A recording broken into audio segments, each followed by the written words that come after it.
They call me Mr. Preston. They call me Cash Shiznit. They call me The Southside Player. They call me LA Cash. They call me Never broke from the Noke. They call me Big LA, Big Silly, Big Money, Big Billy.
Good evening, good evening, good evening.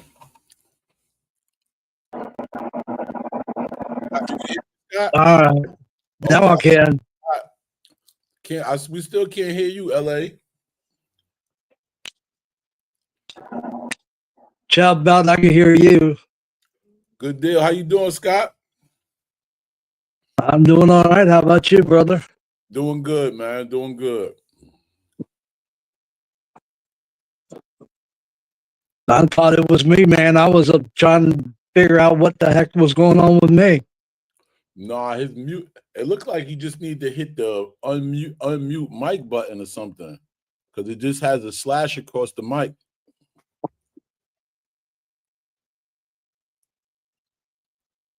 You got to figure it out.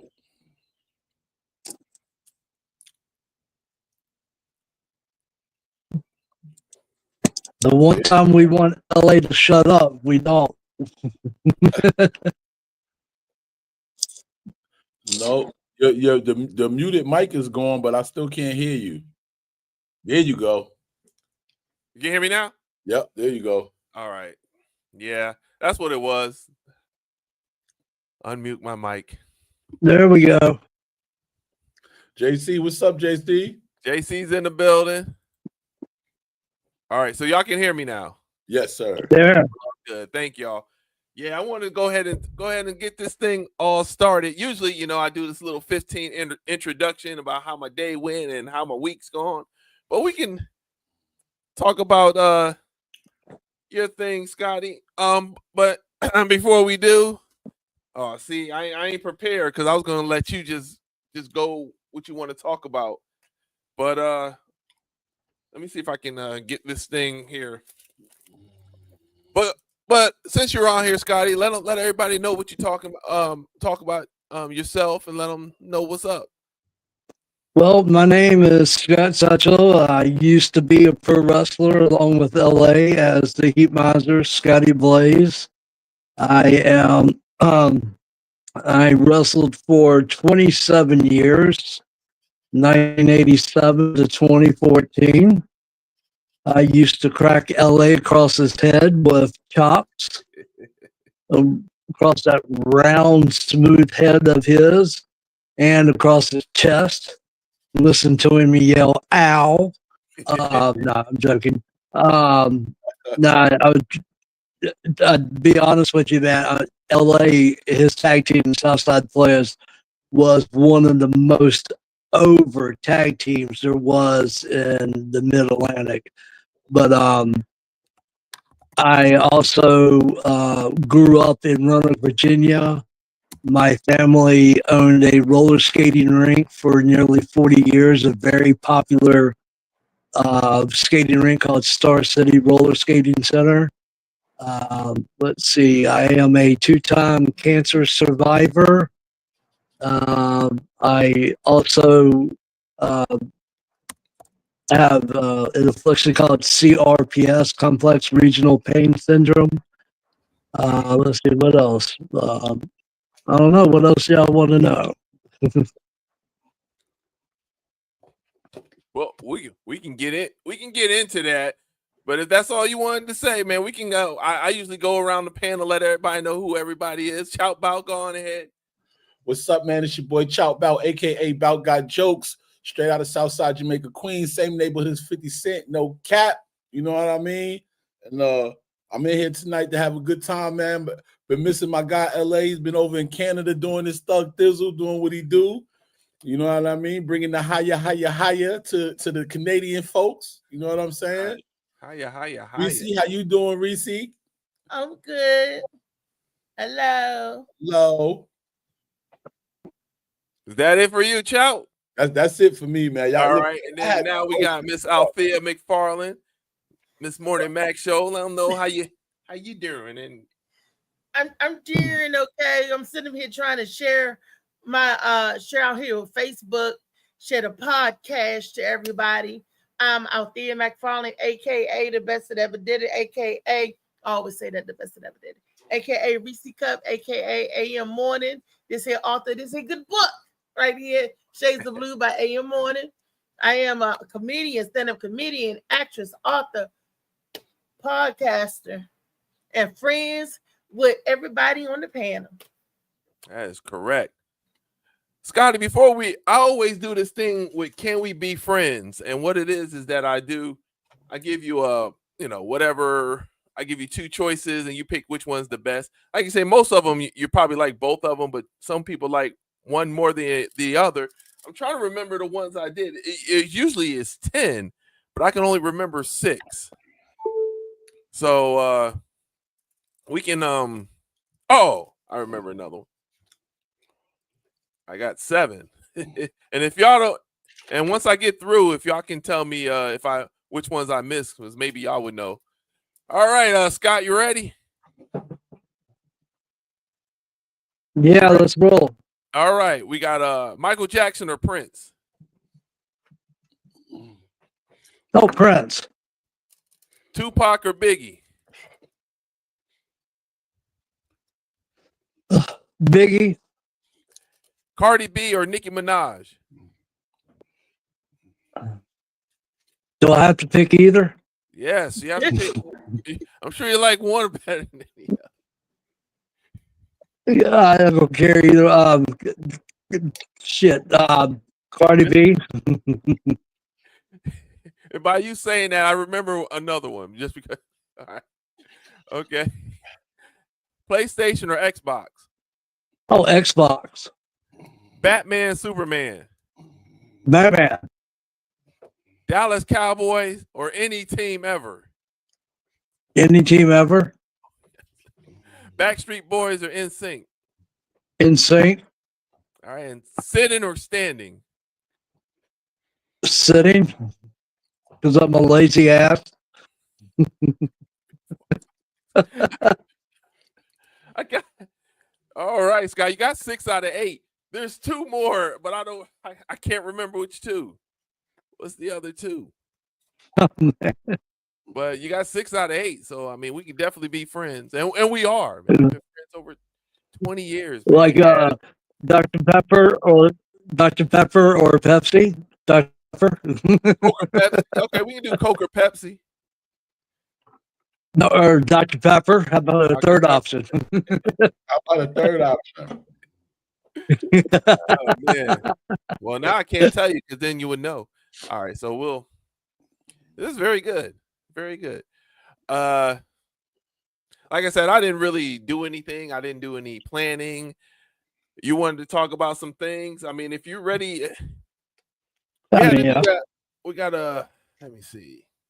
Did you send me that? Yeah, you sent me the disclaimer because this is going to be a serious type topics we're going to talk about. We're talking about mental health and other things, and I wanted to make a disclaimer because we all comedians, and you know there might be a joke, maybe a joke here and there, and just want to let you know that there's no offensive by it or anything like that. This is some serious business, and we all take this type of thing seriously because we've all had some mental issues, whether it be yourself, whether it be with your family members, or because I know I've had some, and I was about to, if Scotty, if you did not have this thing that we were about to do, I had some things that I was about to go off tonight. Because even though it's been 2 weeks, I still am upset with some things. Yeah, you still heated? Yeah, I'm still heated, man. And I'm sure Chow probably know what I'm talking. Who am I talking about and stuff? Because I already said my piece with one, and there's one that needs to be taken care of because he's still not in Roanoke, and that mug said Well, he was man, in I mean, route 2 weeks hey. ago. You know, man. He said he was en route 2 weeks ago, Chow, and he's still not here. You know, so I'm gonna have to say something. Yeah. About that. Yeah. But maybe Well, Scott, get it off your chest real quick, man. I'm not You get done it off your now. chest real quick, man. Not now. Heat them up. Not Hey, now. AQ, Heat them up. Heat them up. Heat them up. you know once LA, you know LA longer than I have, Scott. Once he gets started, it's no bringing him down. Once he goes up, it's no. Yeah, it's called an eye gouge. Cut them off. Poking the eyes or something, yeah. Kicking and growing. Low blow. When I get started, I need somebody need a low blow. That's what oh man. But Scott knows me, man. Especially with the wrestling thing, how hype I got and my the charisma from the mic and all this stuff. I mean, I used to go off, and that wasn't even, it was nothing personal. It wasn't personal. Videos. Huh? Oh, I don't know. Do you have any, Scott? I don't think I don't. Not from back when we all were. Because I was never. I wish I was of a different mindset because I never really worried about videoing my own stuff because that's what I was taught back in '87 was, it was a different mental thing that I was taught in the old school. You didn't worry about taping your own stuff. Right. And I wish I did back then. And I wish I had more of my own stuff. And especially because I didn't do a whole lot with Southside. Now, a couple of friends of mine did a shit ton with Southside called Unod, Drake, and Hubie. They tagged up against the Southside players a lot. Yes. United Nations of Devastation, Drake Tuxton and Hubie Johnson, or Bad News Johnson. I tagged with them against Southside and Beef, my son's favorite wrestler.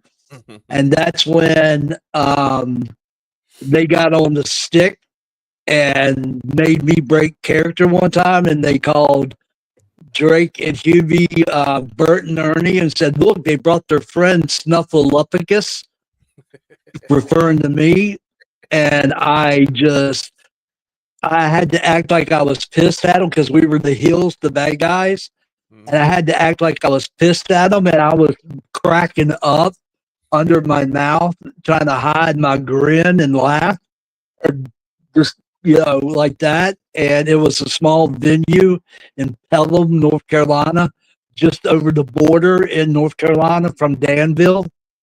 And man, so LA is the one that did it. So I threw a little extra mustard on my chops for him making me break character.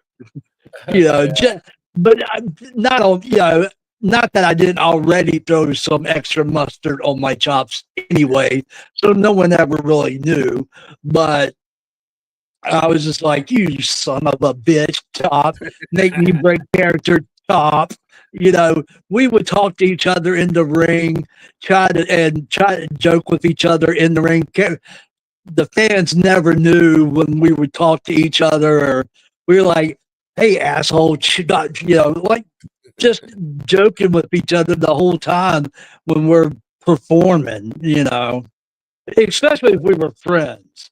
One time, Drake Tungsten, I was working him when I was the face, the good guy. He did a really rookie spot one time where he draped his shin over my throat, choking me, and I was like, I cannot believe that he's pulling this rookie move on me. And I'm looking up, here's his ass, and he's wearing these spandex like biker shorts. So I went pinch right in his balls, and he jumped up and yelled at the ref. And he actually yelled at the ref, he pinched me in my balls. And the fans started laughing. They got right into it and all that. We just have fun with each other out there. And if we're having fun, it translates to the crowd, and the crowd has fun. And that energy translates back to us in the ring. That's right. That's right. Great times. Even because those chops, unfortunately, you can't fake those chops. You have to really put them in there. So even though we're friends, it's like when he hits me, it's like, man, this bitch. I also mother. But, I got cussed out a lot because of my chops. Friendly cussing out, but cussing out nonetheless. It was like the Big Show. I was going to ask him, was Diddy the referee when he pinched that guy in the balls?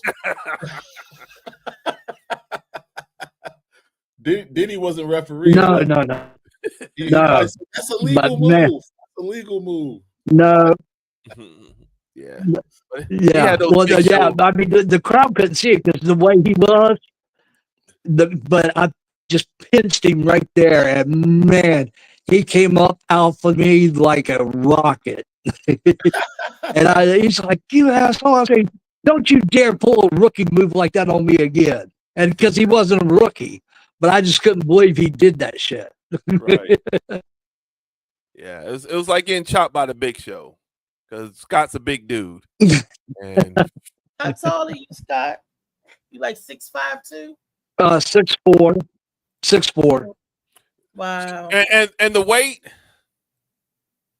Oh, well, I'm down now to like just a little under 300, but back in the day, I was wrestling around 330, 340. Mm-hmm. Getting chopped by that. Damn. For real. Yeah. I was putting some oomph in them. Yes, he was. Because the crowd would react to them, and the more they would react, the better. I mean, it was good for business. Gerald Brown, what's up? All right. Yeah, maybe one time we'll do a wrestling thing. I got some VHS tapes. Unfortunately, Scott, I don't have any with you, but I do have it with Bert and Ernie, Drake and Hugh, because like I said, we've always wrestled them a lot and stuff. So and there's proof right there. Scotty's right there, because a lot of people don't believe that I wrestled and stuff. But I believe you. I just would like to see it. Reese just want to see you in them tights. Oh, he did, and they were good. Yeah. They were good, especially on what was it, CWF. Y'all were over with CWF a lot. Yeah, those down out of Burlington, North Carolina. Yeah, we were so close. We tried to go into the WWF. It was WWE, WWF at that time, but it was Kevin Kelly was the one that was the booking and stuff for the WWF, and he just looked at us and said, "Y'all pretty small." It's like y'all need to build up and stuff. I was like, that's back when they wanted big dudes like Rock and Batista and all those big dudes. Unfortunately, I said, well, we can just go to WCW because they like smaller guys. All of a sudden, boom, they buy out WCW. I'm like, we can't win. We can't win, bro, at all. Yeah. So Vince McMahon cornered the market. Cornered it back then. So, but we had fun, man. And now you look at people like AJ Styles, Dominic Mysterio, all these small guys. I mean, remember Adam Page now in AEW, huge star. He worked at the Pelham shows and CWF and all that. He's a huge star in AEW right now. He back then he had that big blonde curly bro and skinny as hell, but not. I mean, he went over there with the Young Bucks in New Japan. He helped start AEW with them and Jericho and all that. And he's huge. FTR. Yeah, Chris Jericho. FTR, who's in AEW now, they were doing stuff with CWF. Look, at the time. Low key. So, I know what you know about this. Hey, what's up, brother? FTR. Well, he what was it? Dax Hardwood used to be Chris McKnight, and he had hair. Now he's bald and different. They were in WWE, with NXT champions and WWE champions. Now they're in AEW. They've been their champions. They're doing huge over in AEW now. Chris Jericho was one of my favorite wrestlers. The walls of Jericho come tumbling down. Yeah, I mean, he keeps reinventing himself. I mean, somebody that can get a clipboard and a pen over with the crowd. I mean, come on, he's a genius. Yeah. No. Still one of the biggest WWF debut pops of all time. Oh, man. The Millennium absolutely. Man. Dang. Absolutely. That was huge. Yeah. I mean, you have to, even though he might be slower now, God, look, he always started like a year or two after me. I started in 87. I think he started in 89. Okay. And he's still going strong. I've been retired 11 years. I mean, Jesus. It's catching up to him. So you got to respect his game and his creativity. Yeah, well, of course. And look how, I mean, he started in Canada, went down to Smoky Mountain, Mexico, Japan. I mean, Jesus. I mean, he is one of the greatest of all time, and worked every style, reinvents himself, makes himself relevant. And then when people were calling him, "Oh, you're stuck in the Jericho mid-card zone, vortex," that's what the dirt sheet or scoop sheets were calling it. He even heard that and says, "Now you're stuck in the Jericho mid-card vortex." And he would make that part of his promo. Right. And people would pop for that. Yeah. All right, Scott. Now you say you had some I mean, you said that you wanted to talk about it. I mean, I'm here to listen, man. I mean, I'm here to spread, try to get like mental, like I said, with mental health and all that stuff. I mean, that is something that we definitely need to talk about. And I'm just glad that I can provide this platform for you to go ahead and talk about it. So if you want to take it away, man, let's go on in. Yeah, sure. Well, mental health, and more specifically for me, suicide rates. I've been personally affected by suicide. My son committed suicide. He was 23 years old. He committed suicide on December 30th, 2022. So it's been fairly recently. It's been hard doing. He was my only child. We're not sure why he did it. He wasn't depressed. He wasn't on drugs, wasn't drinking alcohol or anything like that. It was just, we believe, a snap decision. We're not sure why. There was no note left or anything. So, and he wasn't being bullied or anything like that. All indications was he was loving life. He had a girlfriend that loved him dearly. Her parents loved him greatly. They thought they were going to be getting married. Her parents was saying, when y'all get married, giving us grandchildren and all that. They would go out every weekend during the summer on their boat all the time. All indications, he was very happy. I mean, every time he talked about her, he lit up. So, and there was no fight between them or anything like that. I just talked to him, saw him the day before because he had taken me to a doctor's appointment. And thankfully, the last words we said to each other was, I love you, and hugged each other when he finally left my apartment. And that's one thing I made sure that we always did. Any phone calls, anytime we saw each other, the last things we said, because it's not something me and my father ever said to each other. So I made sure I broke that cycle, was that we said we loved each other at the end of every phone call, at the end of each departure, was that I love you. And so suicide awareness is something I'm very passionate about now. And it's because it affected me personally, and has affected my mental health. I am currently doing grief therapy and trying to process through. And the suicide stats, when I was looking them up, I looked them up last year and created a video. Did you get a chance to watch that video I sent you, LA? Oh yeah, I seen it. You want me to play it? I mean, we can play it. What's that?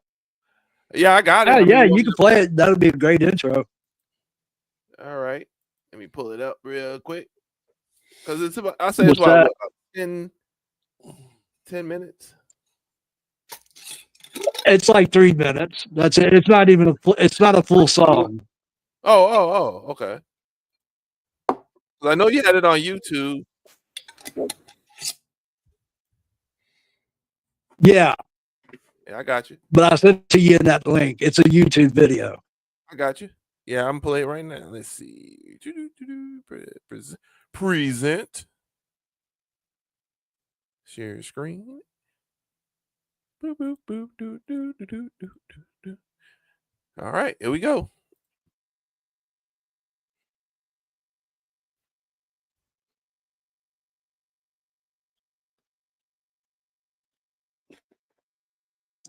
There's no audio.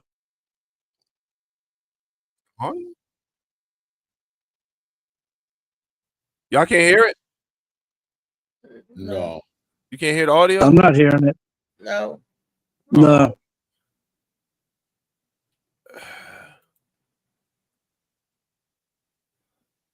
Maybe I have to cut my video thing off and then I'll play the let's see audio. I gotta figure out which one my computer is. Okay, I think this is it. Let me see. Can I hear it now? Yeah. Yeah. You can hear it now? Okay. Yeah. My one start, yeah. Okay.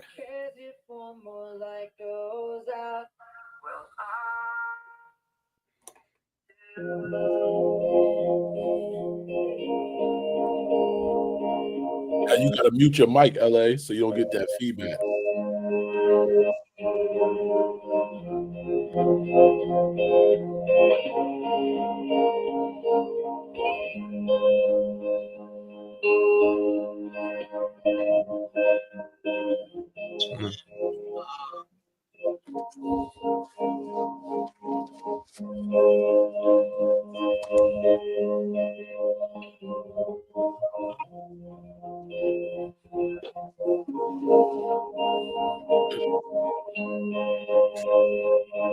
The reminder, pull the floor from your feet.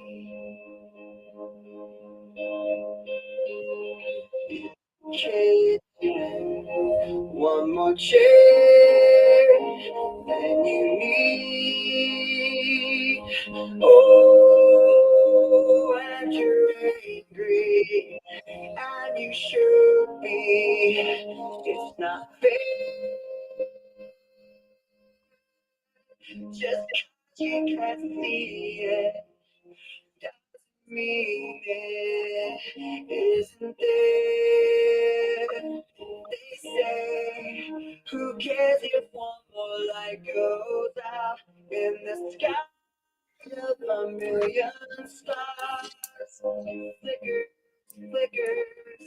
Who cares when someone's time runs out? If a moment is all we are. Quicker, quicker. Who cares if one more light goes out? I do.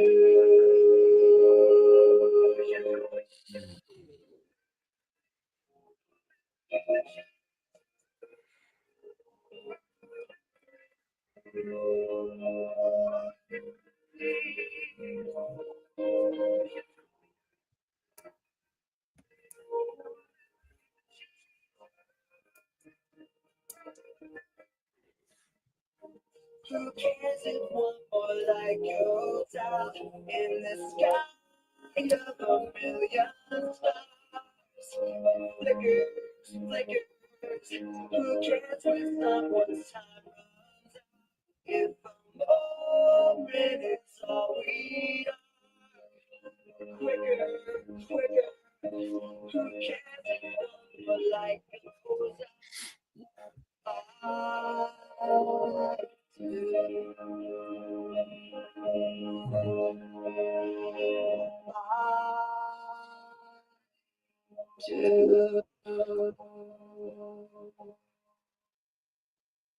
Mm.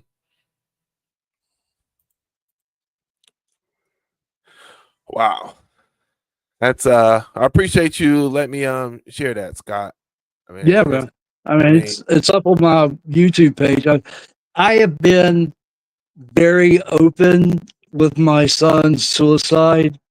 Um, a couple of days after he uh, committed suicide, I talked with his mother, who you know, Kim, Yeah. and my mom, and I decided to post it on Facebook about it. And the reason why is that if me sharing his story can change one person's trajectory and divert them away from doing it, then sharing his story is worth it. And that's why I decided, excuse me, heartburn.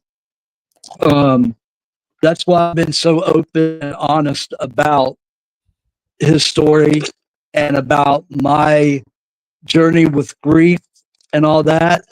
It's because there's others out there who are going through it, and hopefully seeing how it's affected me, how it's affected my mother, because Austin was the only grandchild, and my mother is the only family I have left because I've lost my father, I've lost my brother, I've lost my grandparents by now.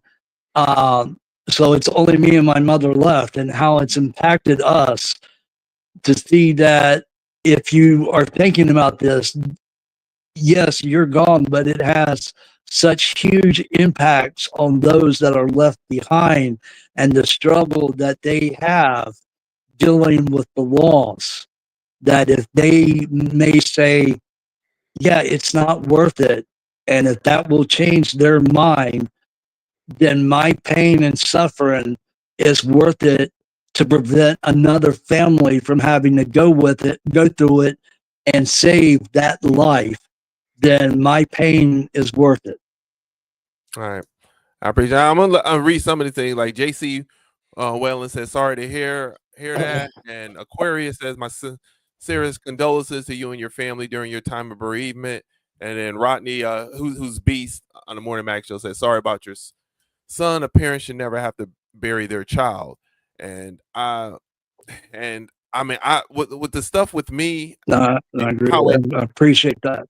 yes, and how it like I just say from my personal experience, having to deal with that. But I do have a son that's 22 years old, and you made a comment about how your dad didn't say "I love you" and things of that. I'm feeling the same way now because my dad didn't do that. You know, he didn't say he loved me and things like that, even though I know he did.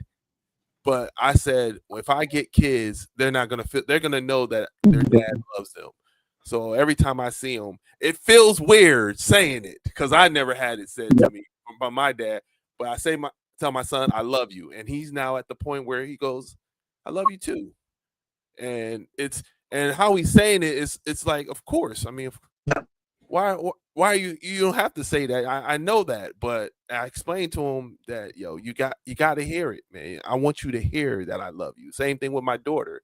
And so you saying that, I mean, stuff hits me that way, and I just your story is amazing, Scotty. I'm personally sorry that you have to go through this. Like I said, man, we've been friends over 20 years and stuff like that. Even I didn't know a lot of that stuff was going on, but that happening to you, and like I said, my condolences as well. Like I said, I just appreciate you sharing your story here, and hopefully that we can figure some things out. So, like you said, if even one person can listen to your story and learn how to cope with it, and that's what we're trying to figure out, like some things on what can be prevented and things of that nature. I mean, if Chowder Thea wants to jump in and say something about it, man, y'all more than welcome to do that. I am shocked by the alarming rate. I had a family member that did that, and he was only 12 years old. He took his own life at 12 years old. Child, there are so many babies out here. These young people. Austin was 23, right? There are correct. many people that's younger than Austin that's doing it at an alarming rate, and you're like, what are we saying? What are we not saying? That our children can feel that it's better not to be here than especially if they're not going through something. Like you said, your son wasn't going through anything. Life was great. And I know from my relative that he was being bullied and teased for being different. And he took 12 years old. And my auntie told me, she said she would never, ever, ever go to another child's funeral again as long as she lived. She said she couldn't do it. Her heart, it was just breaking up when you see your babies, the babies. When you see anybody that that does that, you just don't know what goes on in a person's life, child or an adult for that matter. And we got to communicate to let people know you're not here alone. You're whatever you're going through. I'm gonna go through it with you. I'm gonna walk with you through whatever. Whether it's your health, whether it's you being teased, whether you being bullied, we really have to be there in our children's life and kind of like what's going on, what you got doing, kind of be nosy. But you just Well, I'm sorry, I didn't mean to interrupt you. No, LA may remember it was just a couple months ago here in Roanoke, a 10-year-old girl committed suicide, and it hit me because she went to the same elementary school that my son went to. And she was being bullied, and I know that school's bullying policies aren't that great because my son was being bullied at that school by a neighborhood kid. So it was beef at that time. The kid lived only a couple of houses down. And at that time, my son was very timid. And I told him, take up for himself. And at the time he was, but I told him, if somebody puts hands on you, hit them to the throat with the open hand and all that.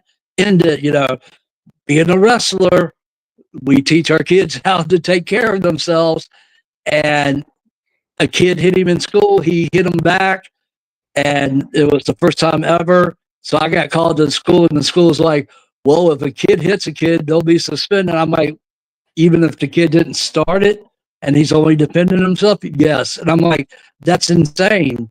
And I went off on the school. I said, look, this kid's been bullying my son.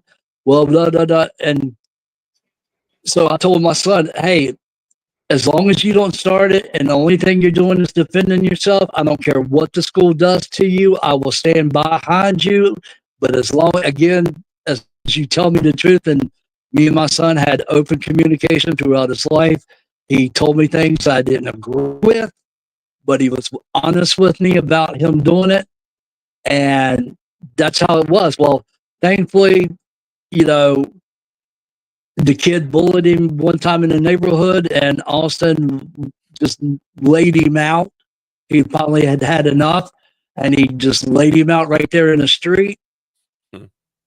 It was over and done with. The kid and him ended up becoming friends. You have enough, and he just right there in the middle of the road and walked away from him because you don't advance your position, defend only is how I taught him. And eventually they became good friends and all that. And but at that school board, after the 10-year-old girl Summer committed suicide, autumn, I had the wrong season. Autumn committed suicide. I watched the live broadcast of Roanoke County School Board, and they were like, well, we notified the parents within 24 hours of the child being bullied, and they did not notify the child's mother or father. She went ape shit at school board about they never called her. It was a big disruption, all that. Cops had to clear it out.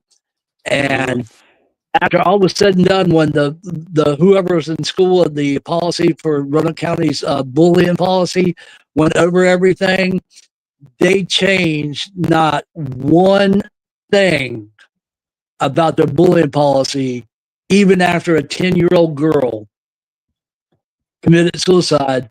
So there's a girl in Hollins running for the school board seat that is bound and determined to change the policies within up in this next coming election. So I can't believe they didn't change anything about their bullying policy when a girl commits suicide. Yeah. And it was the same back then. I stood behind my son. I told him, you do what you have to do, and I will stand behind you as long as you don't lie to me. When you lie to me, I will lose faith in whatever you say from that point forward.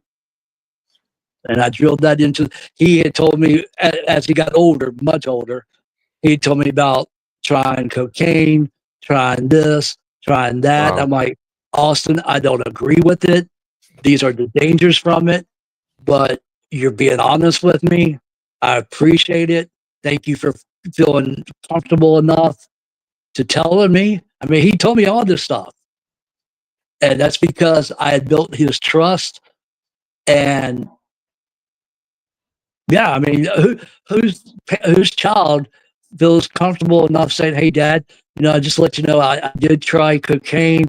I didn't like it," or whatever. Whose child feels comfortable enough these days telling their parent that they tried this? Right. But that's the bond me and my son had. That's great. Yeah, that's why I try to have the bond with my daughter, because my daughter has been that's now telling me she's been bullying, and we actually went to therapy, and therapy is actually working, because I'm at the point now is we've got to try something different. We can't just sit here and say, "Oh, they'll outgrow it," or "man up," or "woman up," or "it'll be okay." Oh, God, no. We can't do that anymore, man. These people. That's why I say therapy I think therapy will be good for everyone, even myself. You know, Yes. so I'm glad that she said, "Hey, I want to do that." And Yes. we, my mother and my wife and I, we are very supportive of her, and so we like, yes, let's do this. And now How she's old feeling is she? better and everything. My daughter is 16. Okay. Yeah, Yeah. and she's been doing therapy for about 6 months, and Oh it's God, been helping JT. her. So it's been working. Yeah, JC says some of these kids are absolutely ruthless. He's like his daughter's been bullied and mental, and she even thought of it. So hopefully, maybe he can take it. Yeah, To I mean, therapy. and it's so it's. I mean, I love social media. I absolutely love it, but it also is a double-edged sword. These kids, parents have got to monitor their child's social media and see how they're behaving. And I did. I monitored my son's online activity. He was playing Call of Duty, the Call of Duty 4 Modern Warfare. It's a Okay. violent game. But when did that come out? When he was like 7? But because I played it with him, he understood that that game wasn't real life, you know? And he was the only child allowed into an adults only gaming group called, oh, I forgot the hell what we were called. But because he didn't behave what they called like squeakers, like kids his Okay. age, because he was very calm, cool, and collective. And he was the only child allowed in an adults only game or group. Just because I monitored him and he played with me. I mean, I would take him to go see movies like,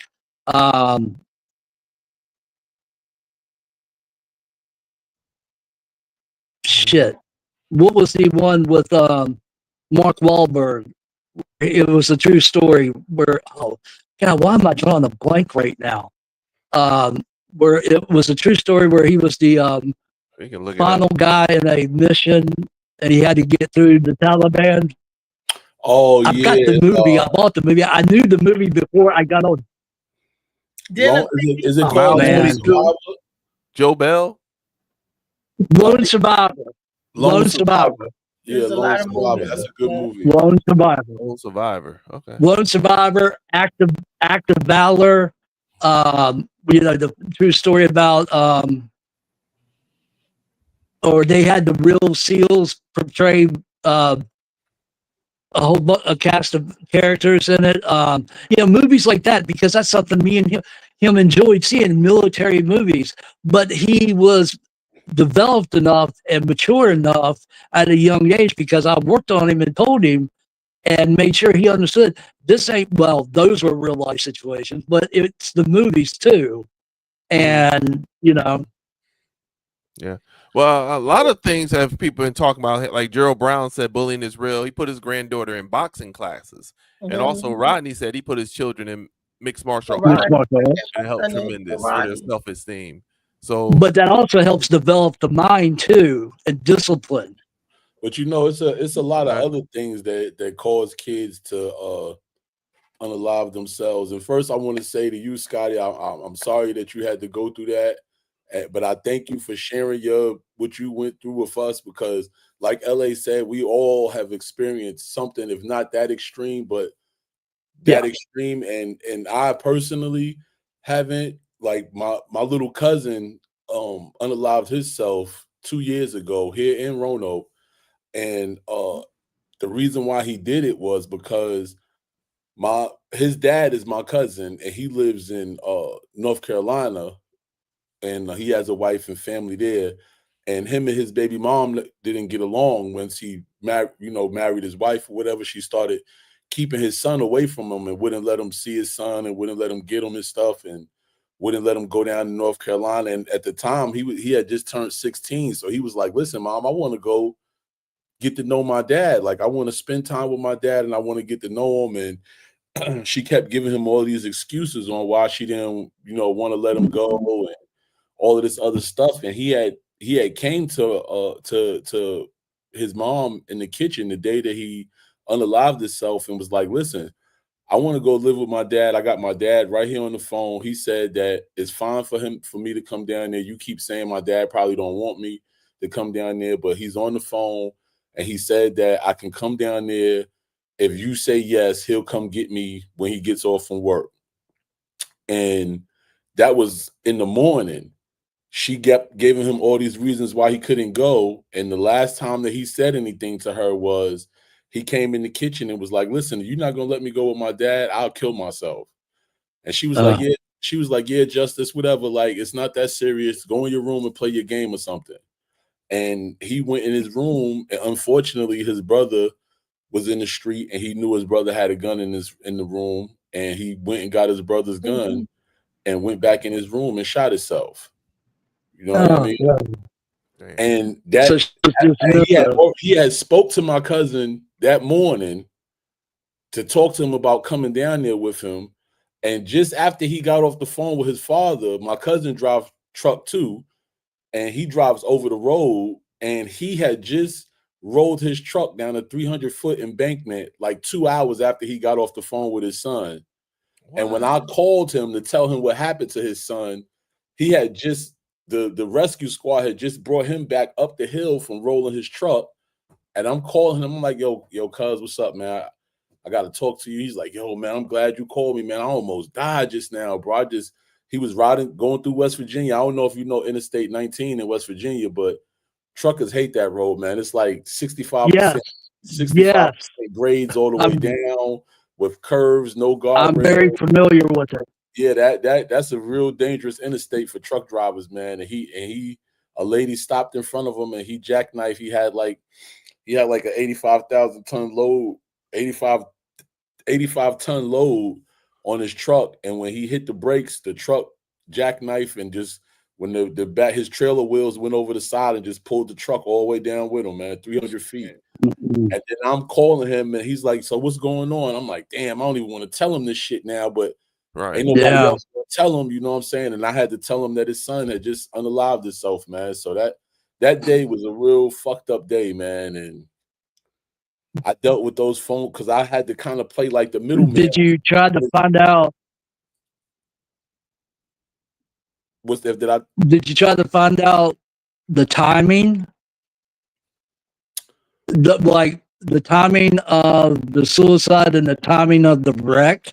Yeah, it was when his son shot himself. His son shot himself 20 minutes before my cousin's wreck. He shot himself 20 minutes before his dad had the wreck.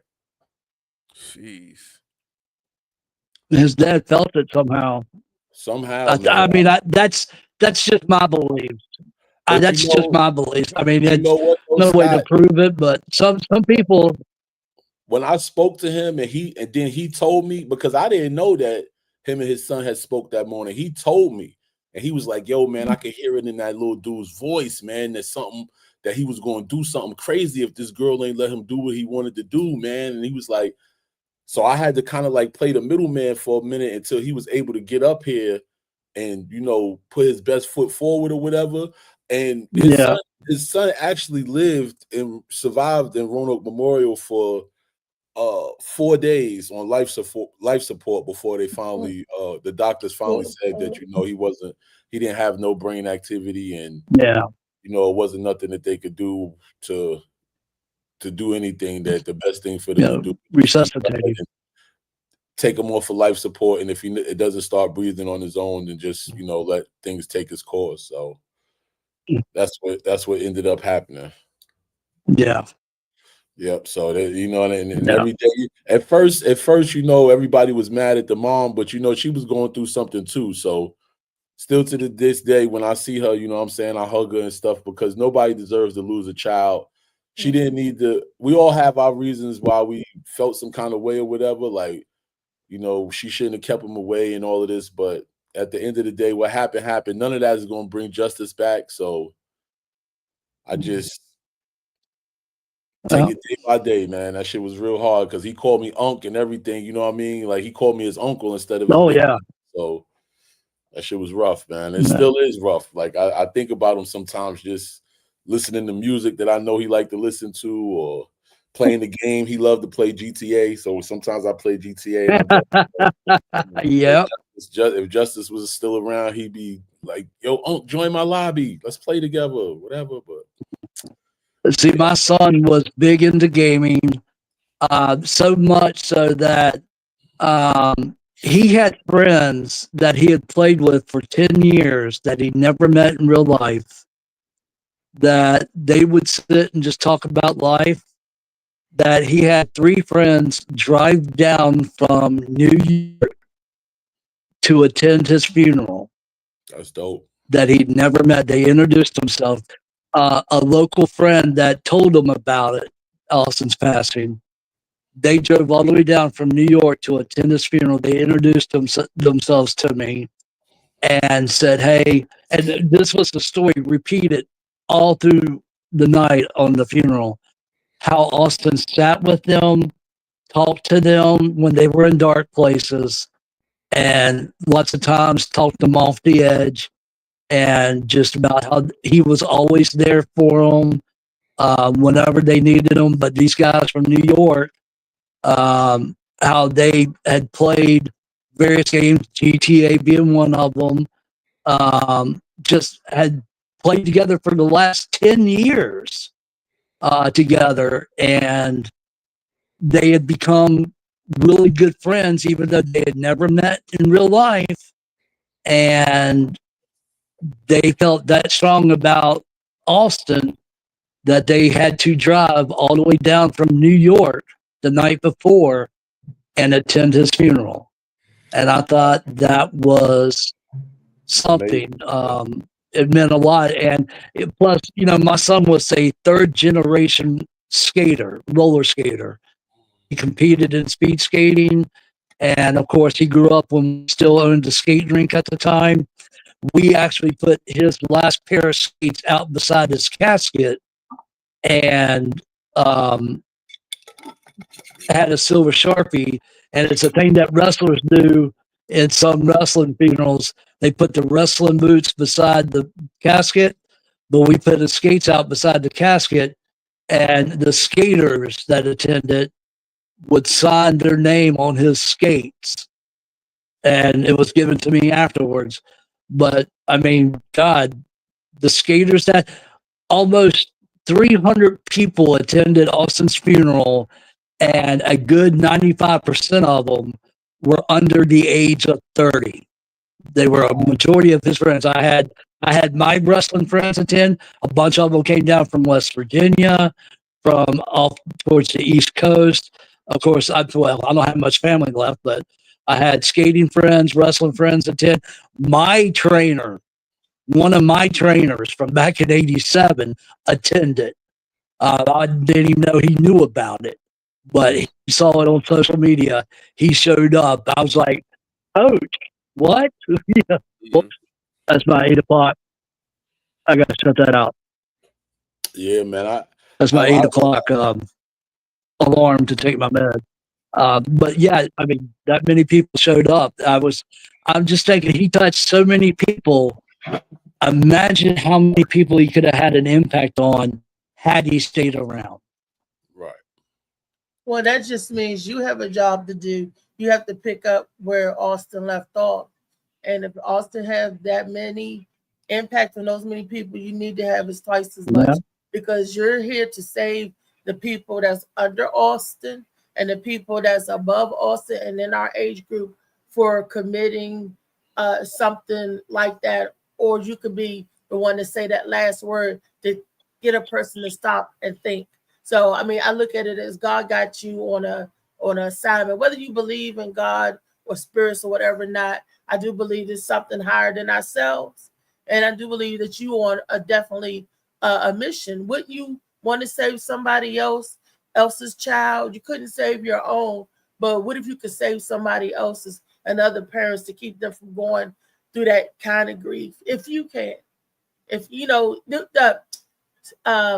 one of my favorite group, Nickelback, had a song. I think it was either Nickelback or Stain. It says, "Say it if it's worth saving me." I used to listen to that. Say it. You remember that song? I know you remember, Scotty. Yeah, it sounds familiar. I wasn't a big Nickelback fan, but I know some of their music. Yeah, that Yeah, Don't like I put in the chat earlier today. I'm a white boy, and so I am trans soul. I identify as trans soul. and I'm trans rock and roll, and I love it all. I listen to it all. Yeah. I mean, So- I do. I mean, my Spotify list. I am from A to Z. I have Anne Murray to Zap. You know. More bounce to the ounce. Yeah. Okay. You Hey, got to remember, I grew up in the roller skating rink. I was Yeah. on skates at age 2 in 1971. So I grew up with all that, from P-Funk to New Jack Swing to high energy techno to all of that, man. That's good. Yeah. I was out there on skates, shuffle skating, jam skating. I told when Roll Bounce came out, I went, that's me, except for the guy's not white. talking about Bow Wow. Man, to touch on what you were saying about the gaming community, though, Actually, man, in that, I'm a big gamer myself, and like what you said is real, man. Like the gaming community, I have friends that I've been playing Call of Duty with for years that I never met in person. Like, but we're yeah, such good friends on the game. Like we send each other, we cash app each other for our birthdays and stuff like that. You know what I mean? Like, yes, yes, it's deep. And one of my friends, his daughter, she was suffering from something. I can't remember what it was, but she had to have a surgery because one of her lungs was smaller than the other one. So she would have breathing issues or whatever.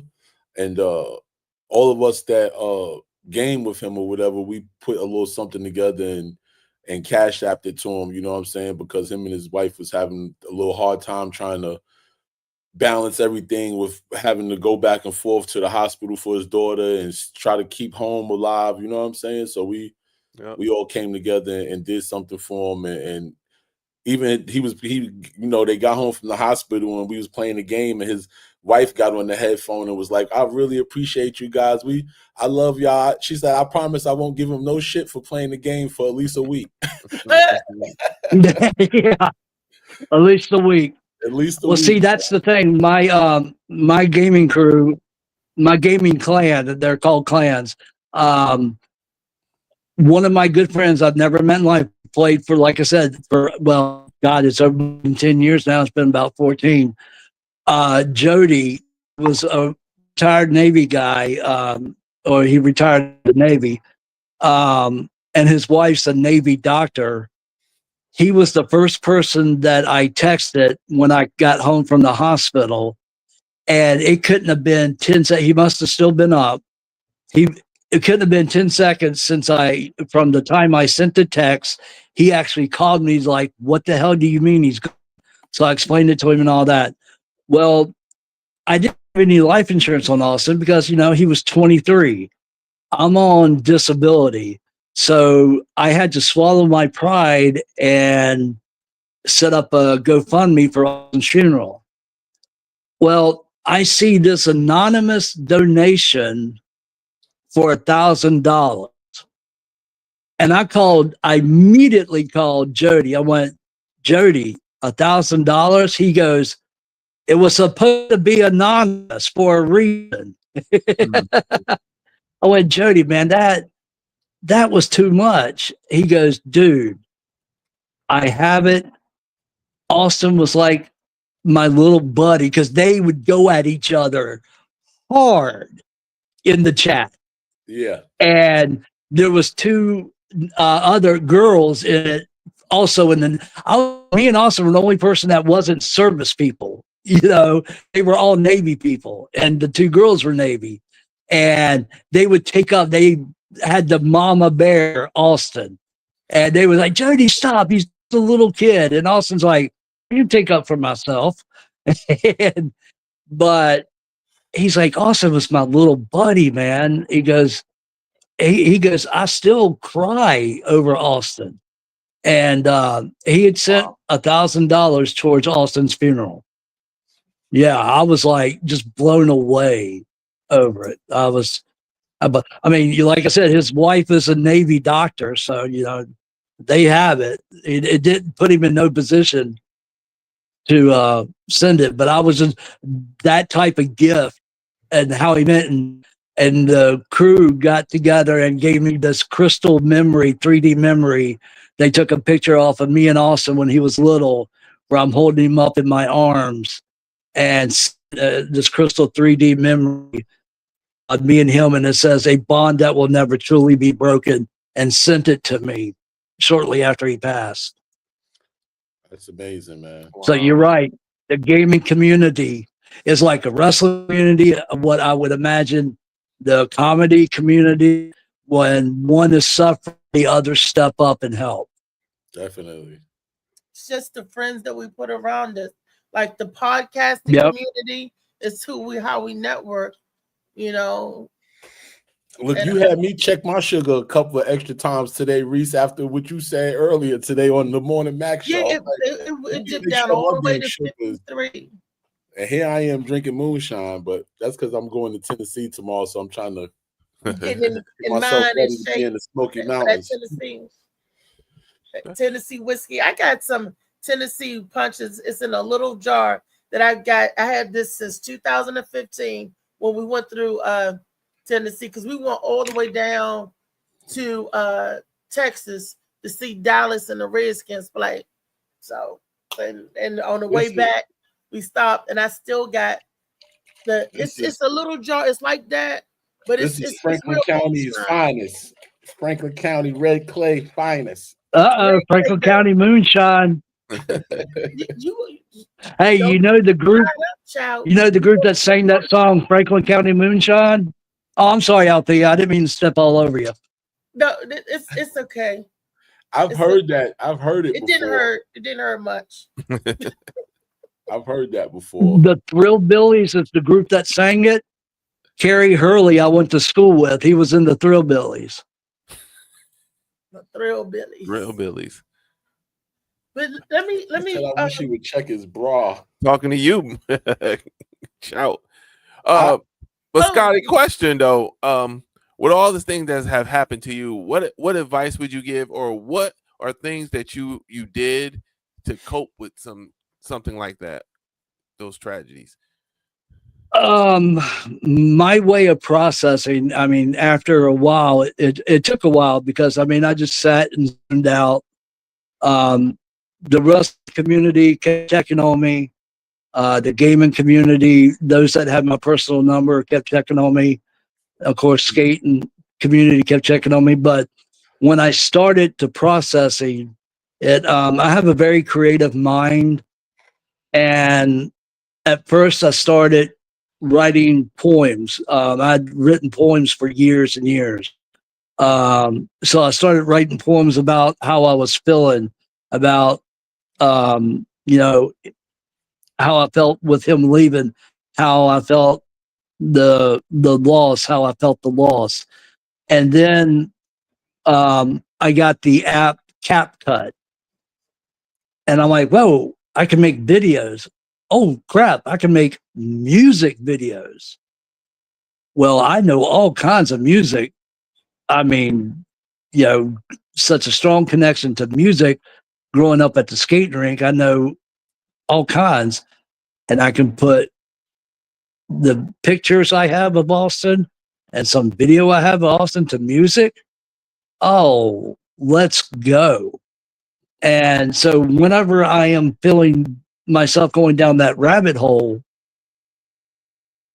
when I'm feeling that pain, and unfortunately when I feel that pain is when I'm feeling creative like that, I'll go to the app and just start creating videos. Althea has seen some of my videos. I sent some of them to her last night, and at first they were like that one you showed at the top of the show was one of the very early ones. I've gotten a lot better, especially when I had my podcast going. I've got, oh my God, have I gotten so much better. But with creating commercials and stuff like that. But that's how I would feel, and that's how I'd process it. Sit in that pain, let that pain make something out of it, and that works for me. That may not work for everybody, but that works for me, because there's not a day that goes by that something doesn't remind me of my son. I was talking about this early in the show on Althea's show. I've been in a perpetual state of grief since November 9th, 2020, because I lost a lifelong friend, lifelong love in a girl named Tammy. She passed away. I've known her since I was 3. She was 5. Wow. She passed away on November 9th, 2020. And I never thought I would be on this planet without her. And it never dawned on me. And she passed. I cried almost every night over her, and was even crying when I got the call about my son. Wow. And so I've been in grief since November 2020. It's just now it's been Tammy, it's been Austin. And for the longest time, I felt guilty because I hadn't grieved over Tammy, because it was over Austin for the longest time. And I was like, oh my God, I haven't even thought about Tammy. What is she going to think? And I'm like, you idiot, Tammy would understand. She was your longest friend. She was your first friend in life. She would smack you in the face for feeling like that. She'd have to get on the ladder because she was small. But, she would smack you in the face. She's up there with Austin taking care of now.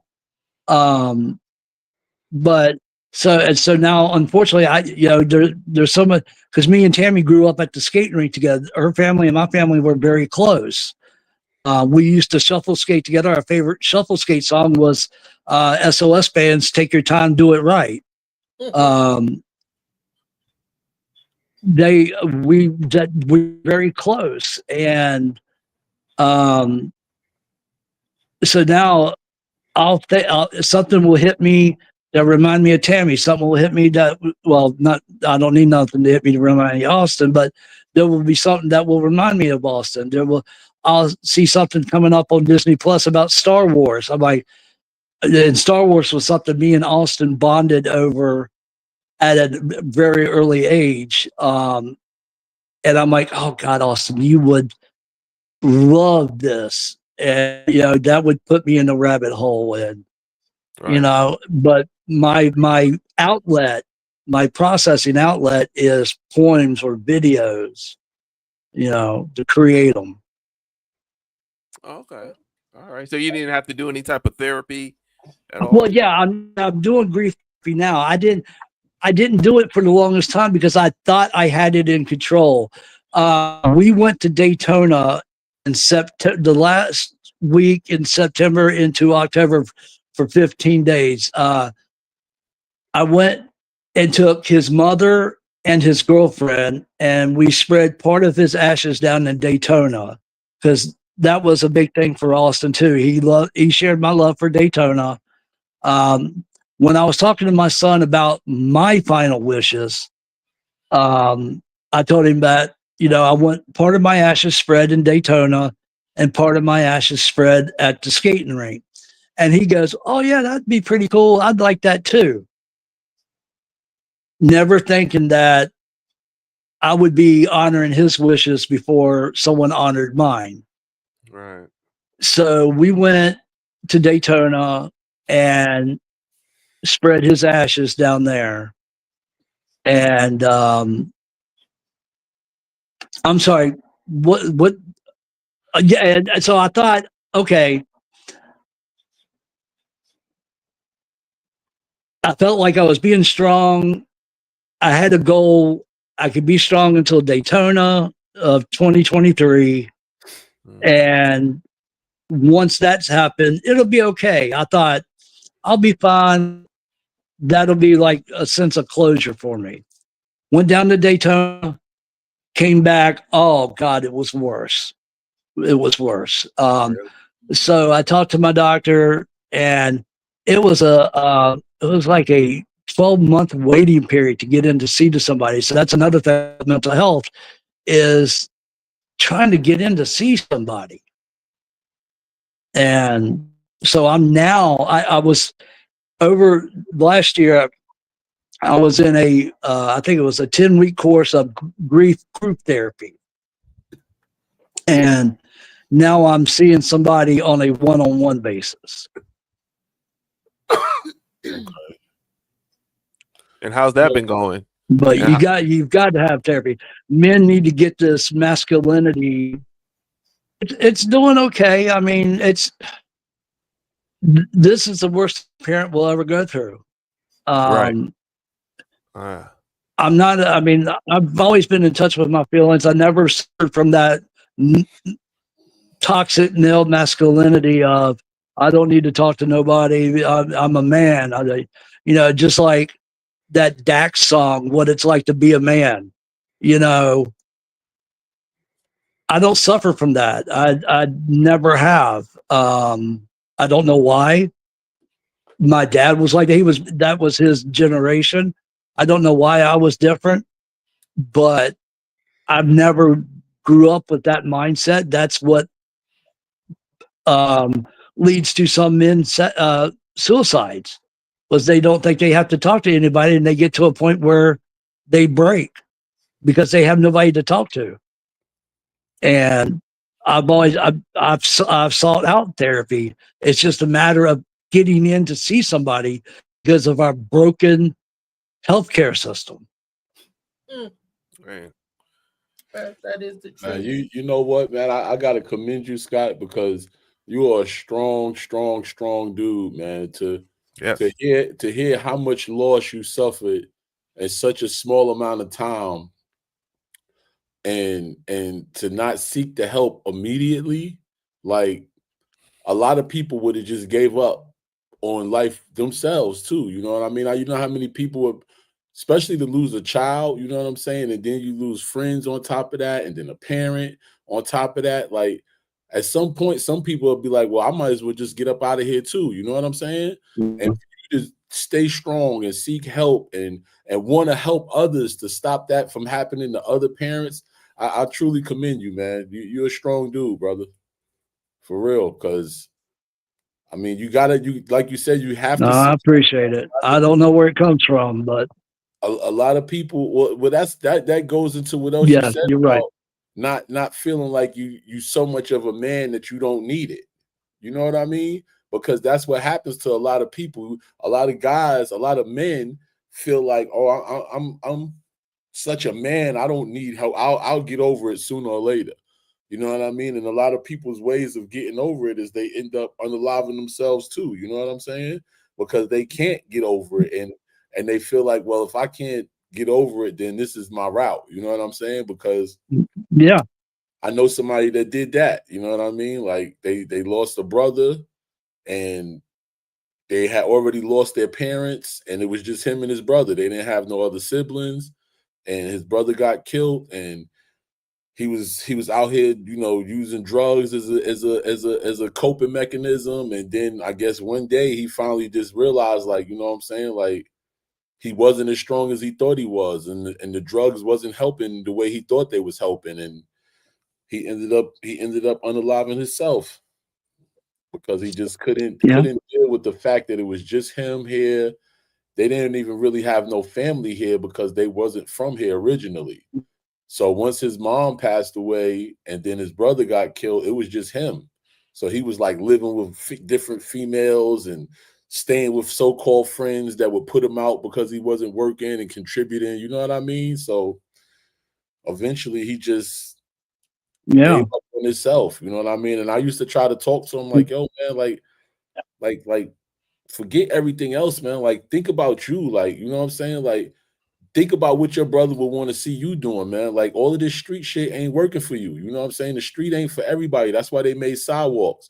You need to get on that sidewalk and go get yourself some help, get in the shelter so that you could get your own home, like get your own. Because if you're in the shelter and you focus, the shelter help you down here get a little apartment. You know what I'm saying? Or efficiency or something. Like get on your own 2 feet. And he just never did it, man. He just kept going from couch to couch to, I think he ended up sleeping in his car because he did end up having his brother's car, and his brother's car was paid for. So I think he ended up sleeping in his brother's car before he finally unalived himself, because that's where they found him at, in the car.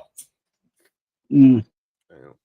Yeah, I mean, there's so many factors that could go into it, and that's why mental health is so important, and that's why people need to learn to ask for help, and people need to learn the signs to ask, check in on their friends, like you did. I mean, you tried, and people got to swallow their pride. Pride is, the fall of so many people, and especially men, because they're taught to, this bullshit Hmm? masculinity, and it's, I mean, I dare somebody stand in my face and call me not a man, and they're going to be seeing, the tile in some store or seeing stars in the sky, because, I know I'm a man, but just because I ask for help to deal with my mental issues, mental health, doesn't make me any less of a man than anyone else. We all need help at some point in our lives. It's like the song "Lean on Me." The message in "Lean on Me." I mean, I relate everything to music. Sorry, that's going to be a reoccurring theme tonight. It's The good. message in "Lean on Me" I can relate to that. is perfect in that song. We all need help. Because, lean on me, because at some time I'm going to need you to let me lean on you. That song right there is perfect for everybody. Right. Yeah. Have you, do you go, like, are there places, I know like a lot of us, we aren't from Roanoke, but there are a couple people like in the chat that are from Roanoke. Is there a place, is there somewhere that you can go to in case you're feeling something like that and stuff? I know we have those hotlines and stuff, but is there someone here in Roanoke that talks Yeah. to people and do therapy like that, or are you help any way that people that can help? Let's put it like that, like a doctor or anything. Yeah, hold on. It's getting dark here, and I didn't realize how dark the room was. Let me get the light on so I can actually see my paper. So bear with me a moment. I'm gonna have That's to fine. step away. I gotta That's go fine. turn the light on. Okay. That's cool. That's Look, good. anybody out there feeling like that, they can always count on me. That's what our friends are for. And I said, I'm Right. a good listener as well as the mouthpiece and a person who dealt with severe depression. Um, if you read the book, you know exactly what blue means. What blue been through. It's shades of blue. Some of that depression. And I said I'm always there for my friends and for people that's not, for strangers that want to talk. Sometimes people just want to be heard. You know what I mean? Sometimes you just want to talk it out, and when they talk things out loud, it don't seem as bad as they thought it was. Life Right. isn't as bad as they thought it was. And the thing about when you unalive yourself, or when you take your own life, just you could be having a bad judgment just at that wrong time. That 5 little minutes of bad judgment can snatch everything away from you. Yeah. I got to tell you, man, comedy has really been helping me with a lot of the things that I've been going through, man. Like when I first met LA and I first got into doing stand-up, I had just got over the fact of not getting over, but like I just got over the fact of knowing that my mom wasn't going to never be the same again after having her stroke. You know what I mean? And I'm who I am, but I'm a mama's boy. Like I talk to my mama 2-3 times a day, and my mom was the vice president of marketing for Chase Manhattan Bank. So my mom was real smart, man. She Oh wow. traveled the world, going to other countries, setting up banking for Chase and stuff. And to talk to her, and she could barely get her words out and stuff, man. It used to really, really bring me down bad. Like, you know, and I got over that thing, and I was doing the comedy, and my stepson, he had beat bone cancer one time when he was living in Seattle, Washington, and then he decided that he wanted to move back over here with me and his mom, and he came back and he was here for about a year. And one day his shoulder just started hurting him real bad. And he thought it came from walking the dog. I got a blue pit bull, and she's crazy. Like when she sees other animals, he thought that she pulled his arm out the socket. But when I took him to the emergency room, he had a growth on his shoulder, in the tissues of his shoulder, and his cancer is back now. So now we dealing with that. You know what I mean? But he still, like, you can ask LA. He still comes out to my shows and stuff, and he interacts. All the comedians know who he is. You know what I'm saying? And he has a good time. You would never know that he's going through what he's going through because of the spirits that he keeps. And that's because I have a lot of good friends that come over and check on him. And you know what I'm saying? They bring him things that he needs or whatever. My older sons, his stepbrothers and stuff, they come and take some appointments and stuff. So having a support system is really, really important.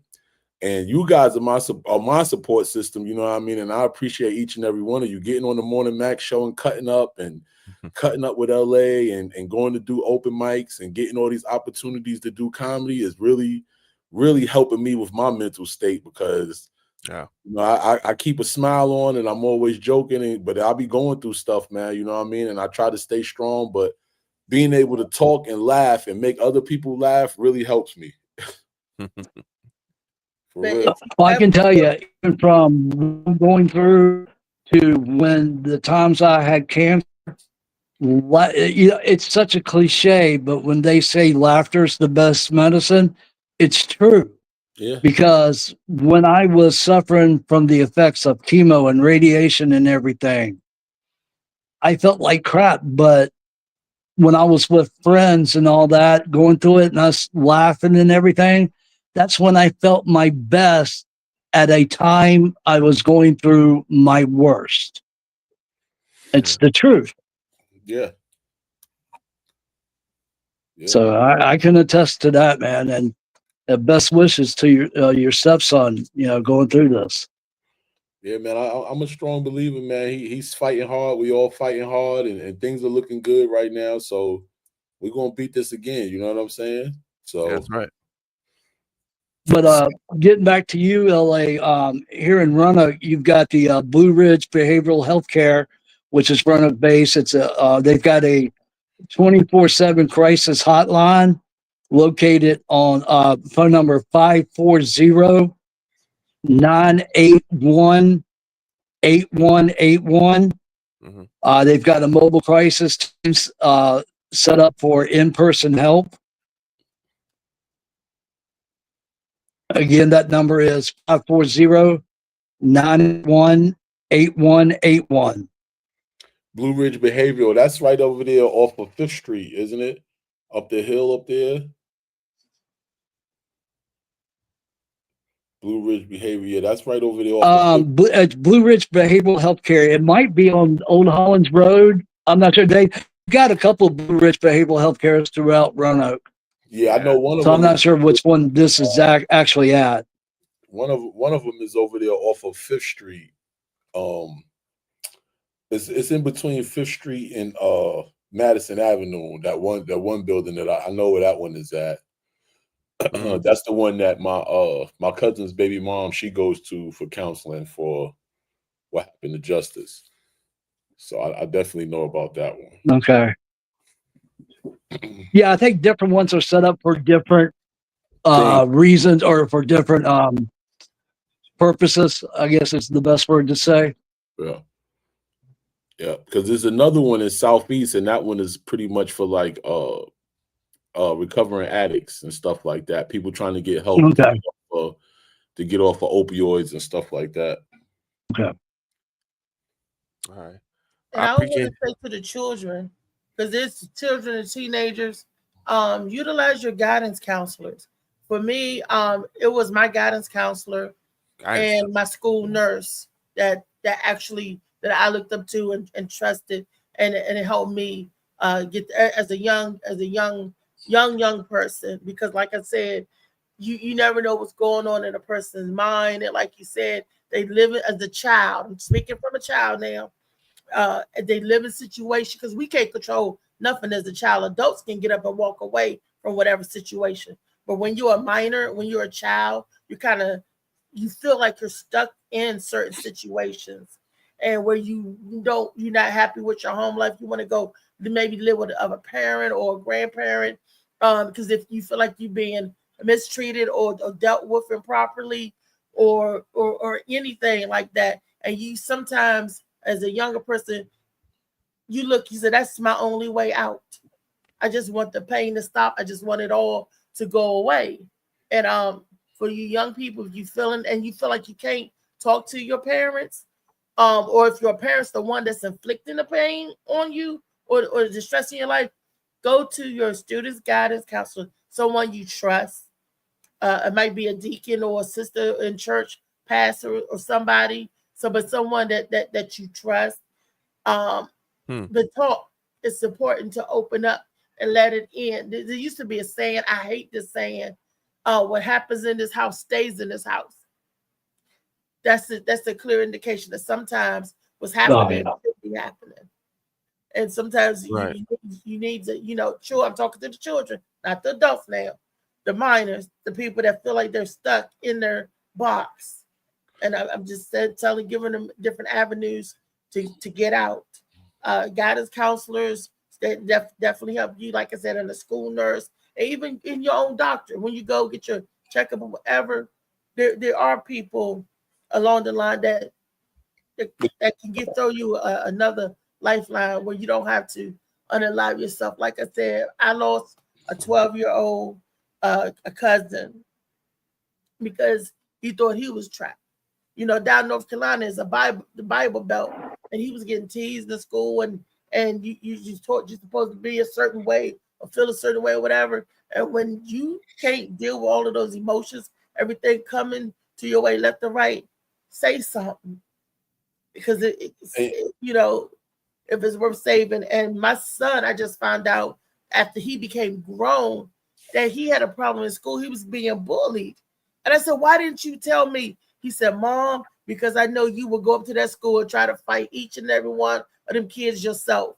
Now, he couldn't tell me because he thought I would overreact. But he got a godmother. He got other family members that they can go to. If you can't go to your parents, go to someone else that you trust. Right. You know what, Reese? I agree with what you're saying. And I also disagree when it comes to the school guidance counselors. Because I would say you got a good one. That's just like anybody. I would say if they're gonna go to somebody at school, they need to go to a teacher that really cares about the kids, because a lot of these teachers and stuff today, some of them care and some of them just want to push these kids through. Because my little brother, when he was still living here before he moved to Baltimore, he was going to a school down here. He was in high school, and he was going to the teachers and going to the guidance counselors about this 11th grade boy kept messing with him. No, the boy was in 12th grade, and he kept messing with my little brother, and my little brother came down here to try to stay out of trouble, so he didn't want to wild out. He didn't want to tell me at the time, because I was not the person to tell about somebody bothering you at the time, because he know I would react to school and went crazy. Like me, like my child didn't tell me. Yeah, that definitely the school we would have all been on the news. But he ended up telling all of these teachers this, and what ended up happening was the little boy tried to take something off of his lunch tray in the lunchroom, and my little brother was like, "You know what? This is it." And he put his hands on the boy, and all of the teachers stood there and watched. Nobody tried to break it up. Nobody tried to do anything until the little boy's friends then tried to jump on my brother. Nobody did anything until my brother pulled out a knife and started stabbing them. And then that's when they all broke it up. The school resource officer jumped in and started pepper spraying them. And my little brother ended up doing 2 years in Corner Springs. And he was trying all of that time to let them know, like, yo, this kid is bothering me every day. He doing something to me. He trying me. Like, I'm trying to stay out of trouble. I don't want to get in trouble because he was getting in a bunch of trouble in New York. That's why I brought him down here. And like all of the help that he was There'd have been trying a to get in lawsuit. school, they was just I'm pushing it sure. off. Like a lot of times they just push it off and push it off until these kids react in a bad way. And then the kid that was the one trying to get help, when he reacts and defends himself, he's the one that ends up getting punished. Yeah. You Yep. know what I Because mean? this too, he at that level where he exploded. You had a good lawsuit on your hand, my friend, because you got documented you went to this person and they passed it by. That was a crappy school. Okay, Well, first see what I'm it was. I wish he would have been telling me what was going on, but he So wasn't. you could document it. So it could have been documented, but he wasn't telling me. He was trying to deal with it on his own because he's like, yo, if I tell my older brother, bro, he gonna come up here and do something to somebody. You know what I'm saying? Like, he know how I am, so he like, yo, I can't tell my brother. So he was just coming home. I'm like, yo, how was school? He's like, yo, I'm good. You know, he do his thing. Him and my sons, they go out, play basketball, whatever. The next day he get up and go to school because my little brother wasn't no punk, but he was getting in a bunch of trouble in New York. So he was trying to come down here and do something different. And the little boy just kept pushing him and pushing him and pushing him until he was taking it upon himself to go to the teachers and talk to him. You know what I mean? Go to the guidance counselor, go to his grade principal. Because, you know, in the high schools, they got, you know, each hallway has a vice principal. Vice principal. So he was doing that. And everybody was just like, oh, well, try to stay away from him. Nobody was going to that kid and calling us. You know, I felt like as many times as my brother told me that he had went to him, somebody should have called and be like, yo, listen, your brother's having an issue with this little boy. We want to get you in here, get his parents in here so we could get this resolved. But they don't do that. They sit around and they watch all of this stuff build up until it's a big explosion. Mm-hmm. And then instead of them stopping it where they can help these kids from ruining their lives, like now my brother's a felon. Like, you know what I mean? From that situation, he got a charge, assault with a deadly weapon. So he's always had a hard time getting a job because of his age and because of assault with a deadly weapon. But thank God he's finally got himself to a point where he's got that behind him and he's working. He's doing private duty nursing right now in Baltimore. You know what I mean? So finally he's gotten his break because for a while it was hard for him. And I thought they were supposed to close cases of minors. They don't take that over if it happens at a minor. Those cases are closed and sealed. But this is what I'm saying. He caught that case, right? And he was having a hard time. So, of course, he stuck to what he knew, the street. So he's caught other cases. You know what I mean? And then that led to him doing time in jail. And then he come home, catch another case. Come home, catch another case. Because he couldn't work. It sounds like. And he's finally caught his break, though. So I'm just thankful for that. But you got to the example, the scenario, the real life scenario you gave, that was, you know, I'm going to be honest here, that was a failure on all parts. The school definitely a failure on theirs. But we also, as their guardian, have to not have the expectation set in our child's mind that we're going to go to the school and explode. Because my son knew that in any other environment that's not professional, like a school setting or whatever, I'm going to do whatever it takes to defend my child. You know, take a bullet, take a knife, whatever. But in a school setting, I'm going to be calm, collective, get to the bottom of it.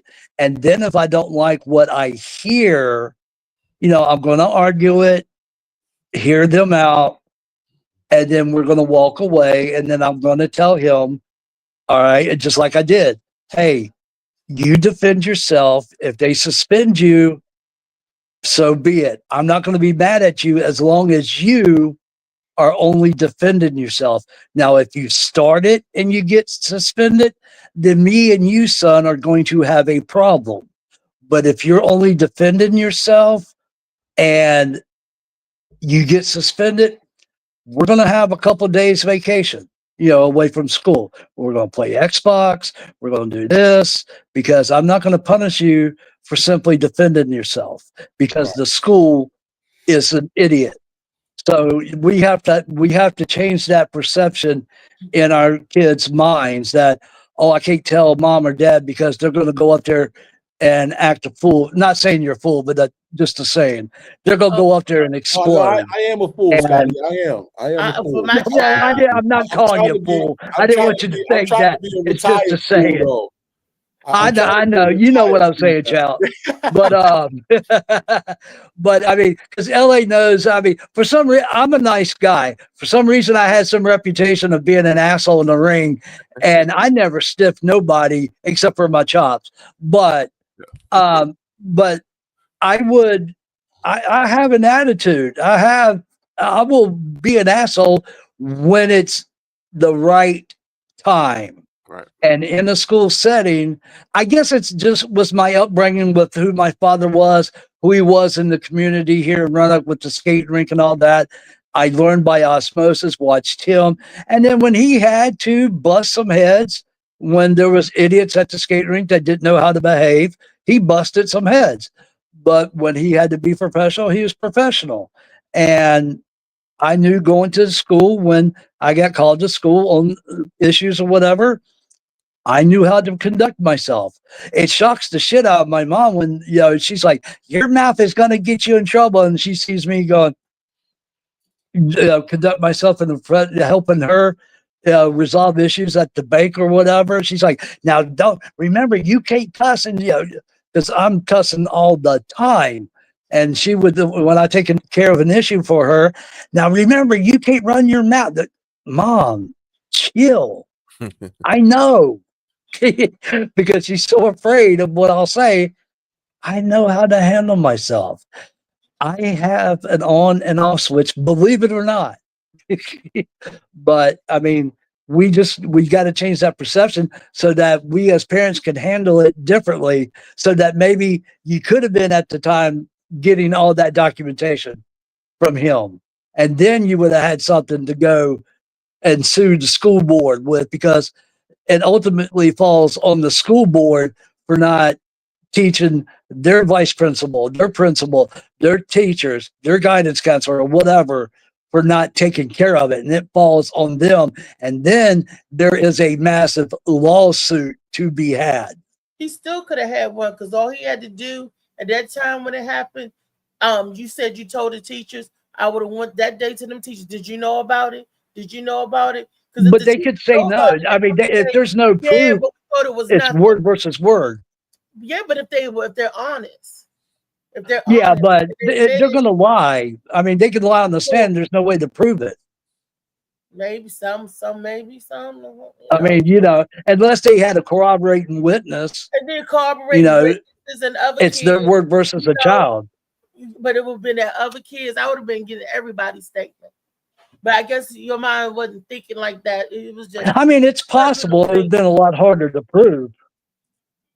all them kids. them kids would have snitched. I They mean, was it's like, hey, possible. they pick with him every day. Yeah, they pick with it every. I never got suspended, and I used to fight because I was quiet and people like to push the buttons. The bullies would try me, and I would say, "Oh, I'm a bully beater. Oh, you want to be a bully? That's fine." And I never got suspended because I was taking up for myself. But that was a different time. We Yeah, had I a was going to different say time. bullying, and I'm 45 years old. So when I was in elementary school and middle school, it was the late 80s, early 90s. Like bullying was different. You know what I'm saying? Like you might tease somebody about what they wearing, little stuff like that, or the girl that they dating and stuff like that. But these kids today, man, are ruthless, with the bullying. Like they are really ruthless, man. They take bullying to a whole nother level, man. Like, and they're hazing people now. In high school, we wasn't hazing kids. Elementary, junior high, we wasn't. They're doing malicious stuff to kids, to each other, and dangerous stuff at that, and thinking it's funny. and also when I feel like when I was, a teenager, access to guns wasn't as easy as it is. These kids have access to guns today. I just did a reel last night. And it was these kids in Atlanta. They were making a music video. It was like 17 teenage boys out there, and all 17 of them had guns, and at least 9 of them had assault rifles. Real guns? My God. Real guns. You got to look at that reel I did yesterday. Oh, yeah, Jesus.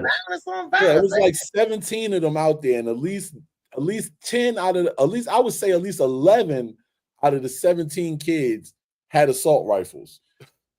Wait a minute, that was here? No, it's in Georgia. The video, they were shooting a music video in Georgia. Yeah. Okay. You see, child, when you do your video thing, you pretend that it's here in Roanoke. No, it says Georgia. It says Georgia on the video. Like in the beginning of the video, it says teens in Georgia shooting a music video. And I'm like, yo, whatever part of Georgia they live in, it's a war zone. If they got to be outside with that kind of artillery, it's got to be a war zone. Look, we seen the dude with the grenade launch. I mean, the rocket launcher. That you remember? Yeah, I told y'all the dude in Florida. He had a fucking RPG and shot that shit at a parking lot at a nightclub and killed like 4 people. Yeah. That's crazy. I mean, don't get me on gun reform. Now, Chow, when you said your little brother, when he had that knife, did he have the knife because he was being bullied? Yeah, he had the knife because he was being bullied. He had the knife. He had the knife because he was being bullied, and he didn't have access to no guns because I always kept my guns locked up. Still now, like I keep my guns locked up.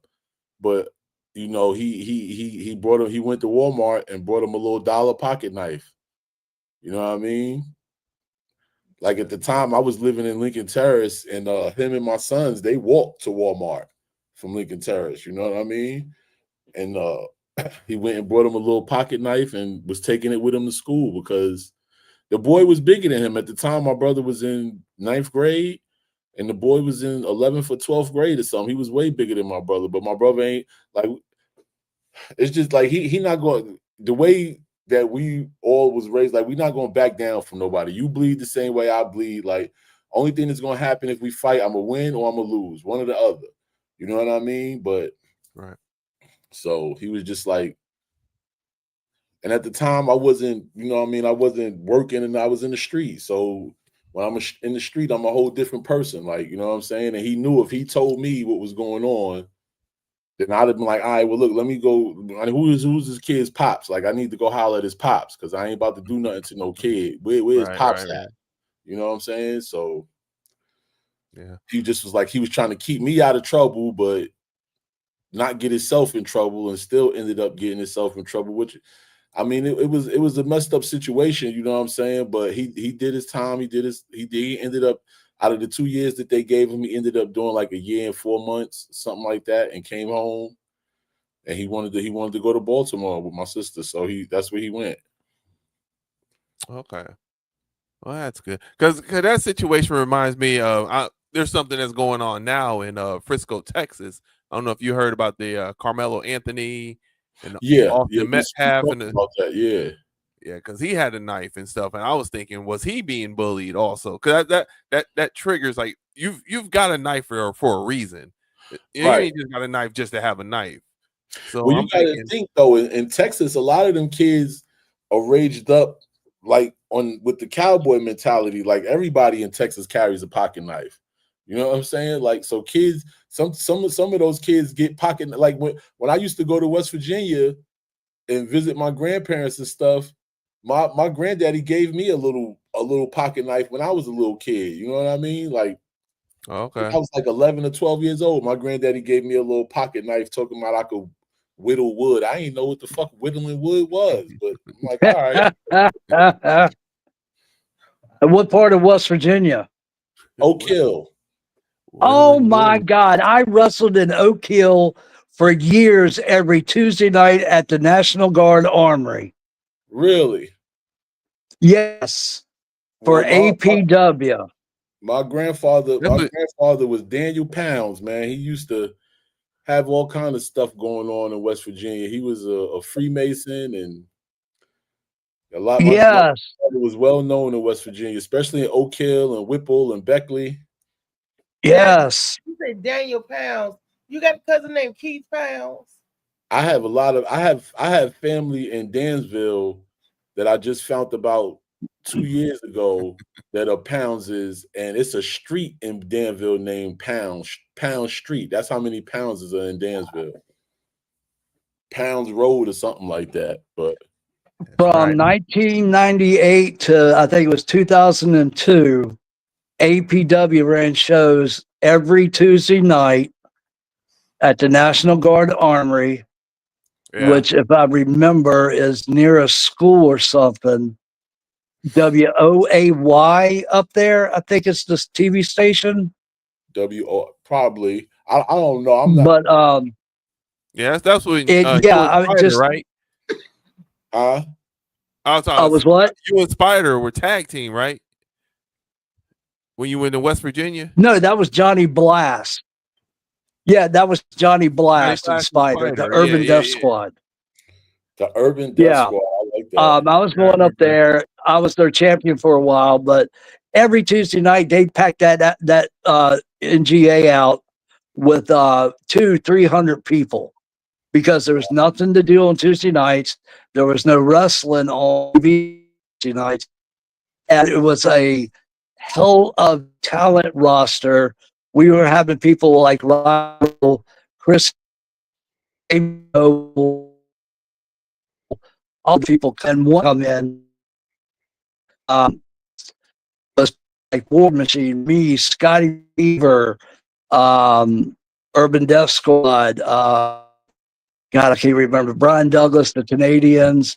You care? Richie Acevedo, the Cuban assassin. Oh my God! Oh, come on now. But You can't. the storylines was Scotty. something that you could tell week to week. Come on, Scotty. You can't forget Ricky Morton. Come on now. Come on now. That's what I said. Rock and roll. Oh, I didn't hear that. I didn't hear that. I didn't hear Ricky Morton. You know well. Ricky Morton. Well, you call Punky because he looked like Punky Brewster with that stuff on top of his head. But Shit, you said yeah, I mean the Barbarian. Oak Hill shit. It ain't nothing to do on no night in Oak Hill, West Virginia. Hey, listen, Oak Hill. But is yeah, so man. fun, I mean, bro. The only fun thing to do was have sex. That was fun. Listen, when my mom sent me to West Virginia to go to school to get me out of trouble, to keep me out of trouble. What, right? And the first time that I ever had sex in the car was in West Virginia. This girl came and picked me up in the car, and I'm like, "Oh, where we going?" She said, "We going down in the holler." I said, "In the down in the dirt road. Up in the what the fuck mountains. is a holler?" And she The drove me holler. down the dirt road. Exactly. She drove me down a dirt road that had a little circle around in it, and they had couches and shit down there and burn barrels to light wood on fire. They used to party down there, man. Cases of beer and shit. And This is in the mountains, right? in the mountains, yeah. Yeah. Oh See, God. I the holler. In the I ain't holler. been in there. I ain't been down there. I'm just saying. Yeah, man. I'm gonna tell you, Oak Hill, Ward, West Virginia, Gent, Pocahontas. Oh God, I hustled a large portion of my career up in southeastern, southwestern part of Virginia. Oh my God, Jesus. What did APW stand for, Scotty? APW was Appalachia Pro Wrestling. Appalachia. Oh yeah, Yeah. I got the hand of waters and stuff up in that area. Yeah, my uncle What's Larry that? used to watch that, man. Yeah. We APW. every Tuesday night.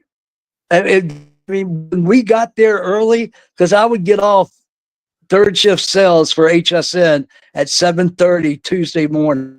Go home, sleep, get up. Me, Kim, and baby Austin would drive up there, and we get there the show started at 7. Gates opened up at 6.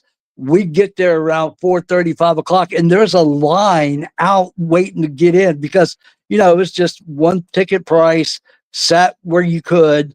There would be a line of 50, 60 people waiting to get in. That's how, I mean, that early, because one, there, like you said, there's nothing to do in Oak Hill, but two, there was an enormous talent roster like a CWF LA, but also when you can have a weekly show, you can tell, and there was good bookers, you can tell good storylines from week to week to week. Let me ask you this, Scotty. How many times when you went down there, how many times did you go to Tom's to get you a good hot dog? Hell, I got well, there was a guy named Tom with hot dogs inside the place. Yep, Tom's. He used to be in the wrestling place selling hot dogs. My granddad. Yes, Tom. His daughter's Nicole. Yeah, Nicole Starr, wrestler. Nicole Starr. They still have that hot dog place in West Virginia. I was just down there last year for a family reunion. Tom's hot dog. Yeah, he when Austin was born, he would chop them up. Well, when he got old enough to have solids, he would chop. Because everybody watched when it was time for me and Kim to go out and do our thing. The wrestling locker room would watch Austin in his playpen, and they're like, "Oh, we need another baby so we can have a cage match." You know. Well, it's so funny. Ricky Morton's kid, Kerry, was about the same age as Austin, and they would play together they would play together in the locker room. Kerry Morton, who's now a wrestler himself, on NWA, on their YouTube channels and all that. Him and Austin played together in the locker room. Here's all big burly wrestlers holding Austin in their arms and all that, playing with him in the locker room while we went out, in our deal. And we come back and they're like, "Oh, don't take him from us yet." Like with the big war paint and stuff on, they're like, "Oh, you got to take him now," Just this little baby infant, just making the hardest wrestlers the softest wrestlers. Yeah. That's cool though, man. I can remember that though when I was younger going to West Virginia. My Uncle Larry used to lock in for wrestling on Saturday night. And that was if him and his buddy Mickey didn't go and actually go to the event. And then I couldn't go. I had to stay home. Couldn't leave off the hill. That's dope though. Oh, Got down memory lane there. Yep, down memory lane in good old West Virginia. Yeah, old Tom. I'm trying to remember, but yeah, his stepdaughter wrestled for the longest time as Nicole Starr, and right there he was Tom's hot dogs. Yeah, that place is still kicking it, man. They got the best hot dogs in Oak Hill. Yeah. Gonna have to say goodnight early, guys, and retire so I can put food in my stomach and take my medicine. Oh no, it's right on time. We're right at 9 o'clock. We did the 2 hours. Okay, we did the daggone thing. All right. We did the 2 hours. Ain't nobody put in $5. I already told y'all we doing 2 hours.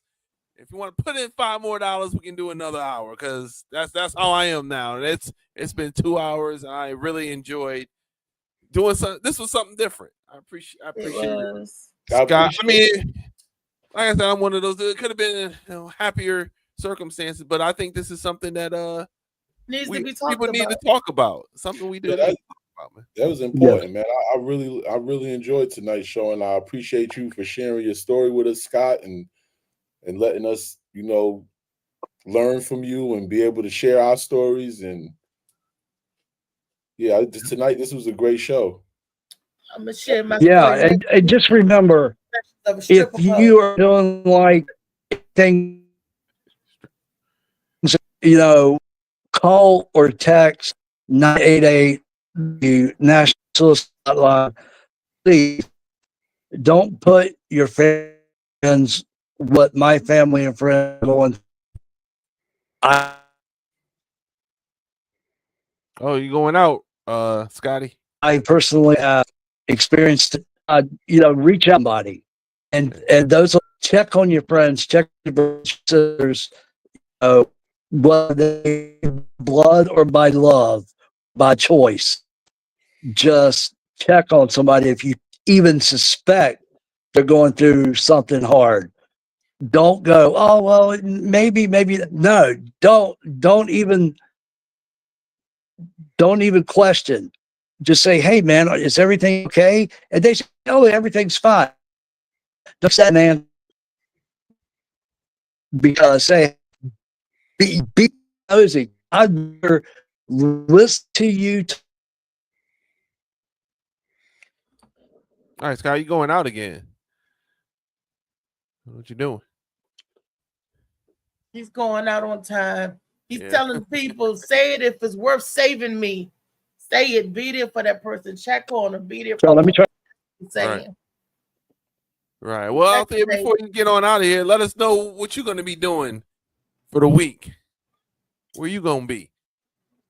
Absolutely. I have not been booked yet, but I'm open for bookings. Look, I need to fill my scorecard up for the rest of May, June, because I got to get ready for a wedding that I'm going to at the end of August. And look, guys, I need some gigs. So that's what I'm going to be looking for bookings. Looking for bookings. And you're putting yourself out there. I see you and I Glenn. put it out there, show a little shoulder. You know. Just give him a little shoulder, Reese. Not too much, just a little bit. Shoulder length, just a little bit. Child, show him a little your shoulder. My shoulders is out. They out. you gotta do like this though. You gotta. I still gotta do like that. I swear to God, I'm so sick of cock. You need that glow fiber. I know. I need to go to glow fiber. Only I'm what I was saying. If you're going to something, reach out to 988, whether texting, calling. Don't put your friends and family through what I'm going through, because it's going to devastate them. If you are a friend who thinks your friend is going through something, even if you suspect just a little, don't accept I'm fine as an answer, because everybody is going to say I'm fine. No one's ever asked you to explain I'm fine. You know, yes.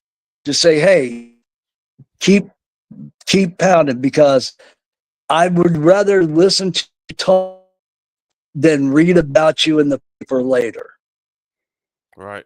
Just reaching out, keep being nosy, make them to you if you suspect it. Get mad at you, then so be it. They're mad at you. At least they're alive for being mad at you.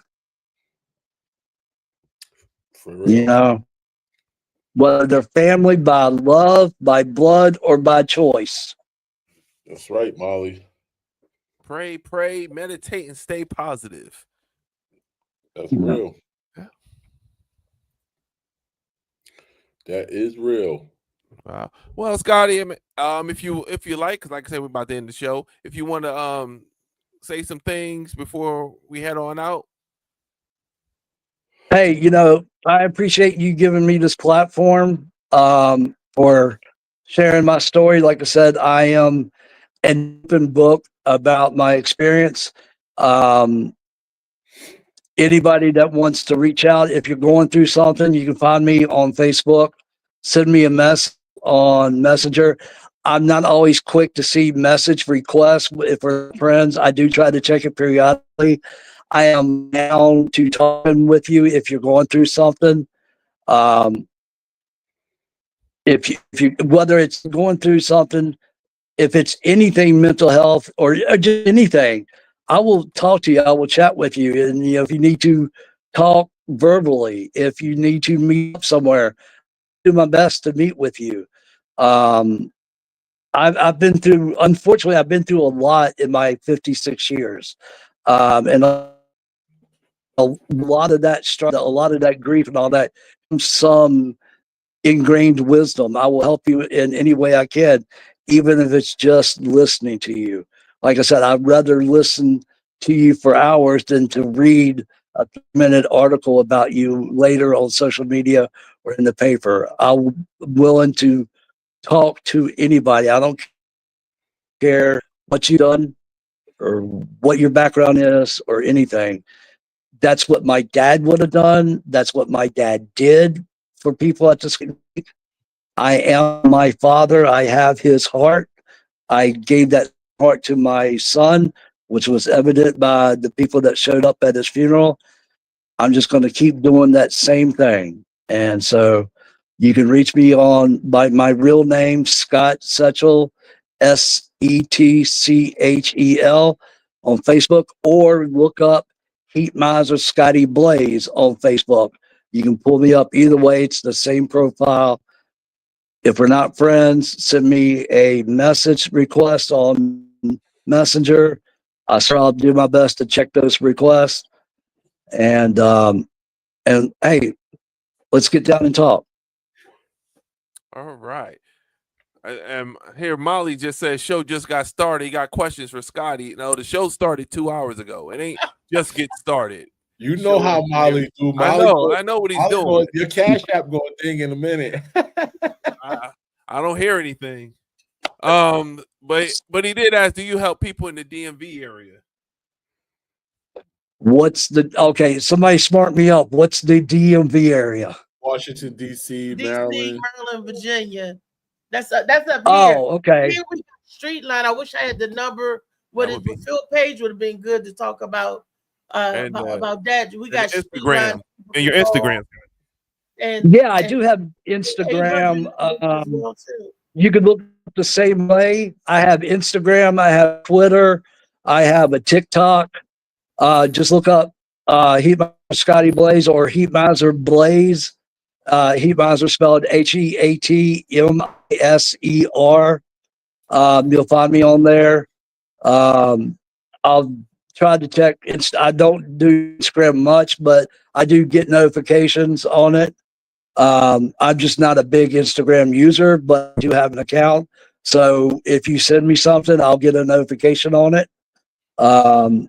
You'll see my picture or my icon for Turning Up the Heat podcast, which, God, I got to start that back up. I just got to get motivated again to do it. I haven't been that motivated about it recently because of everything going on. I need that as an outlet because I was doing Thursday night TikTok lives called Roller Skating Radio. And I was just playing roller skating music on TikTok, playing Shannon, some African Bambaataa and the Soul Sonic Force, Debbie Deb, yeah, man, Planet Rock, I was music. I DJ'd at the skating rink. I used to love that in the Tom Club. Some love. I was younger, roller skating in the skater-thons, going to roller skating from 7-11 and 11 to 3 in the morning. Oh, our night skate was 7 p.m. to 7 a.m. Y'all were weak. Getting off at 3 a.m. Said, can you and LA beat the Dudley Boys? Hey, I wrestled the Dudley Boys. Me and Scotty Rocker, Dudley Boys, the NWA World Champions. Me and Scotty Rocker held the number 2 belts, which were the NWA North American champion. And it was the first time in modern history that the NWA's number 1 and number 2 belts were in the ring at the same time. And Scotty Rocker was a big Dudley Boys mark. Me, not so much. I was a Midnight Express, Rock and Roll Express, but there's an age gap between me and Rocker. And Rocket's like, I want to take the 3D. I want to take the. I'm like, dude, go for it. I don't care. He's like, thank you, brother. Thank you, brother. I mean, I got put through a table. He got to take the 3D, and he was happy. And of course, Dudley Boys being the NWA World Champions, the number 1 team, they got to beat the number 2 team. I was okay with that. Yeah. Not Devon. And the answer is yes, we would beat them. It'd be the 3D versus But the Bubba Ray 3P. Dudley, he didn't know you from Adam. What's that? Oh, I thought you were done. 3D versus what? It would have been the 3D versus the 3P. Because that was our Yeah. finishing move. Yeah. Well, Bubba Ray Dudley, he didn't know me from Adam. So when we locked up, he grinded his wrist on my nose, I guess, testing me. So we Yeah. break away, we lock up again. I'm thinking, I've been in this business. This was for, oh God, what was the Hermie Sadler, the race car driver? It was for him in Chesterfield. And so we lock up again. Well, I'm grinding my wrist on his nose. And he's like giggling. He's like, okay, you're okay. We'll have some fun. I guess he was testing me to see how much I would take. I didn't take shit from Bubba Ray Dudley. That's And right. he realized that. He's like, okay, you're good. And so he realized, yeah, he says he's been working this long, but has he? Well, when we had a great match, a fantastic match. Bubba Ray didn't try to take liberties with me or any where he had with a lot of people he didn't know. But he realized I knew what I was doing in the ring. I was a professional. He tested me. I passed, and we got along great. Here you go, Molly. All right, Chout. What you got? I know you got some stuff going on. Go ahead and Chout. Yeah, man. You know, it's your boy Chout Bout, aka Bout Got Jokes, straight out of Southside Jamaica, Queens. Same neighborhood as 50 Cent, no cap. But tomorrow night, I will be in Gatlinburg, Tennessee at the Jersey Hustle Comedy Club in the first round of the comedy competition that I'm in, and go put my best foot forward, man, and put that work in, man, so I could move on in that joint. And then Saturday, I'll be making it back to Roanoke to do Ursula's, and then the coffee pot that night. You know, after the show, I'll be doing open mic. So, you know, got Arthur hosting, a bunch of great comedians Saturday night at the coffee pot. So if you haven't got your tickets yet, go get your tickets so that you could pull up to the coffee pot Saturday night and enjoy a great comedy show produced by the Real Funny from my guy LA Josh Preston. And we're gonna be keeping it rolling, man. You know what I'm saying? Hey, yeah, Chout. Still got questions? Well, I mean, we're gonna have to wait till next week. So next, I mean, Scotty, you're always welcome on the podcast. Matter of fact, Molly said that you need a podcast. See that right there. That's your motivation right there. You already got one person saying, "Get your podcast going." Well, I had it. It was called, Turning Up the Heat with the Heat Miser, Scotty Blaze. It's still, some of my episodes are still on Spotify. So if you look up Turning Up the Heat with Scotty Blaze, some episodes are on there. I play music. I make it like a morning radio talk show. I talk, go into some music, come out of it. It's got commercials. It's got bumpers, everything. So I try to make it like a morning talk show.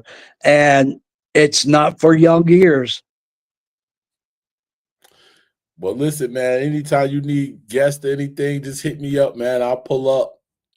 All right. Now, it's not a video podcast, mind you. It's just all audio. I just make that clear from the onset. Cool with that too, man.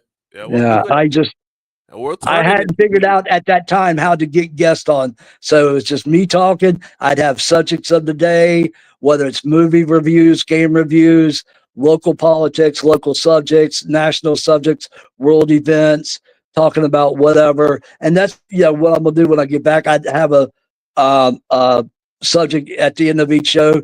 What pissed you off this week or whatever, something like that. And I'd do a rambling, kind of like on Angry Zach Diary or whatever from K92. If you remember that, LA, I would just go off on the subject, or I used to have one was like, so you say you're not a racist and spotlight some racist asshole, Yeah, that's just something I can't deal with, I hear you. Hey, it's And not like but nah, I made my own bumpers and stuff like that, commercials. All right. But I was saying, What's that? I just said I could just change this around and put your backgrounds behind here, and we could just have the Hype Meister show here. Scotty Blade, The Who Meister? the Heat Meister. It's the Heat Miser, man. I'm gonna chop you when I'm gonna chop you when you see me again. I know I said the Heat Miser. Who knows, man? Oh, okay. I was gonna say you gonna get lit up. All right, Snuff. Put you in the corner, raise your chin, stop. All right, Snuff. Whatever.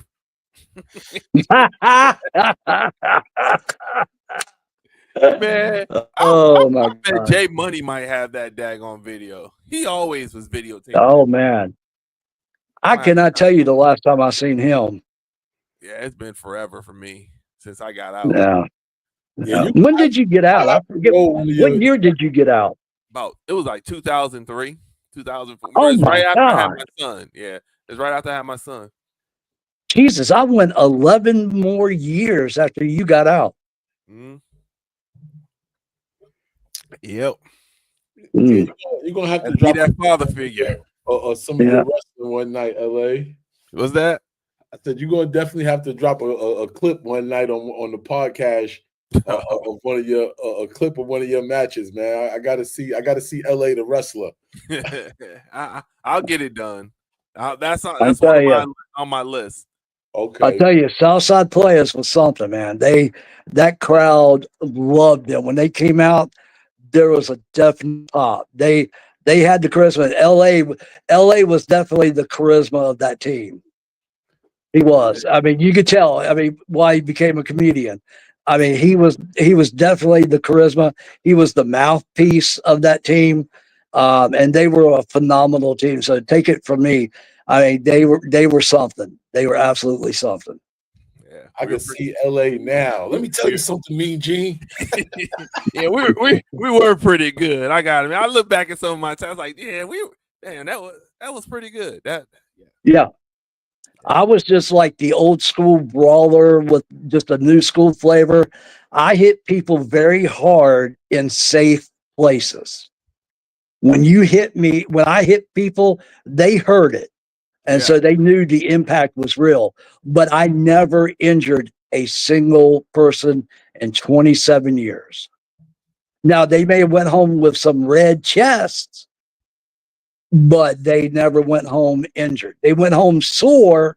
I know y'all used to go home sore, man. You know, people say wrestling is fake, but you know, some of that stuff does hurt a little bit. I mean, you're not like actually like in super, super pain, but you definitely have to be hurt getting slammed on that. Well, if I raise you over my head and slam you on that mat, there's impact, there's jarring.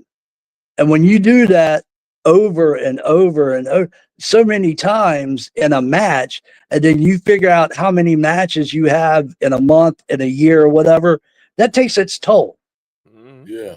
Yeah. I mean, and it depends on who it is that's picking you up and slamming you. It depends on what moves you're doing. And I was a big guy that worked like a person that was half my size only because of my roller skating background. I moved very agilely. Because you skated all your whole life growing up. Your parents owned Star City Skating Ring. You skating all your life. Yeah, exactly. I was on a pair of skates at age 2. Damn. Yeah. That's cool to know, though. I used to love Star. When I first moved to Roanoke, Star City Skating Ring was a big, big thing. Oh, yeah. LA. I got this is like one of my picks. Yeah. Got the wristband on and everything. Oh yeah, had the gold chain, Yeah. the shades, and the wrestling boots, the John Cena pants. Oh. Jeez. No taking Yeah, steroids. my gimmick was black and blue with flames. Do you know somebody in LA accused me of taking steroids? I said, have you seen me in any point of my wrestling career? And someone else that was put on my Facebook page, and Joey Morton said, well, if Scotty took steroids, he should ask for all of his money back. Right. Hey, did you ever Yeah. I was like, dude, encounter Bam Bam Bigelow in his early days of wrestling? Because I know he wrestled in West Virginia for a short period of time too, but yeah, I never crossed paths with Bam Bam. Now I crossed paths with a lot of, legends on their twilight Right. years or in between promotions. I did shows with, like I said, Rock and Roll Express, Midnight Express, The Barbarian, Jamie Noble, Claudio I can never say his last name. Claudio Clistinoli, Daniel Bryan, who else? Adam Page, FTR, where Daniel Bryan was Bryan Danielson in WWE. God, I'm trying to remember.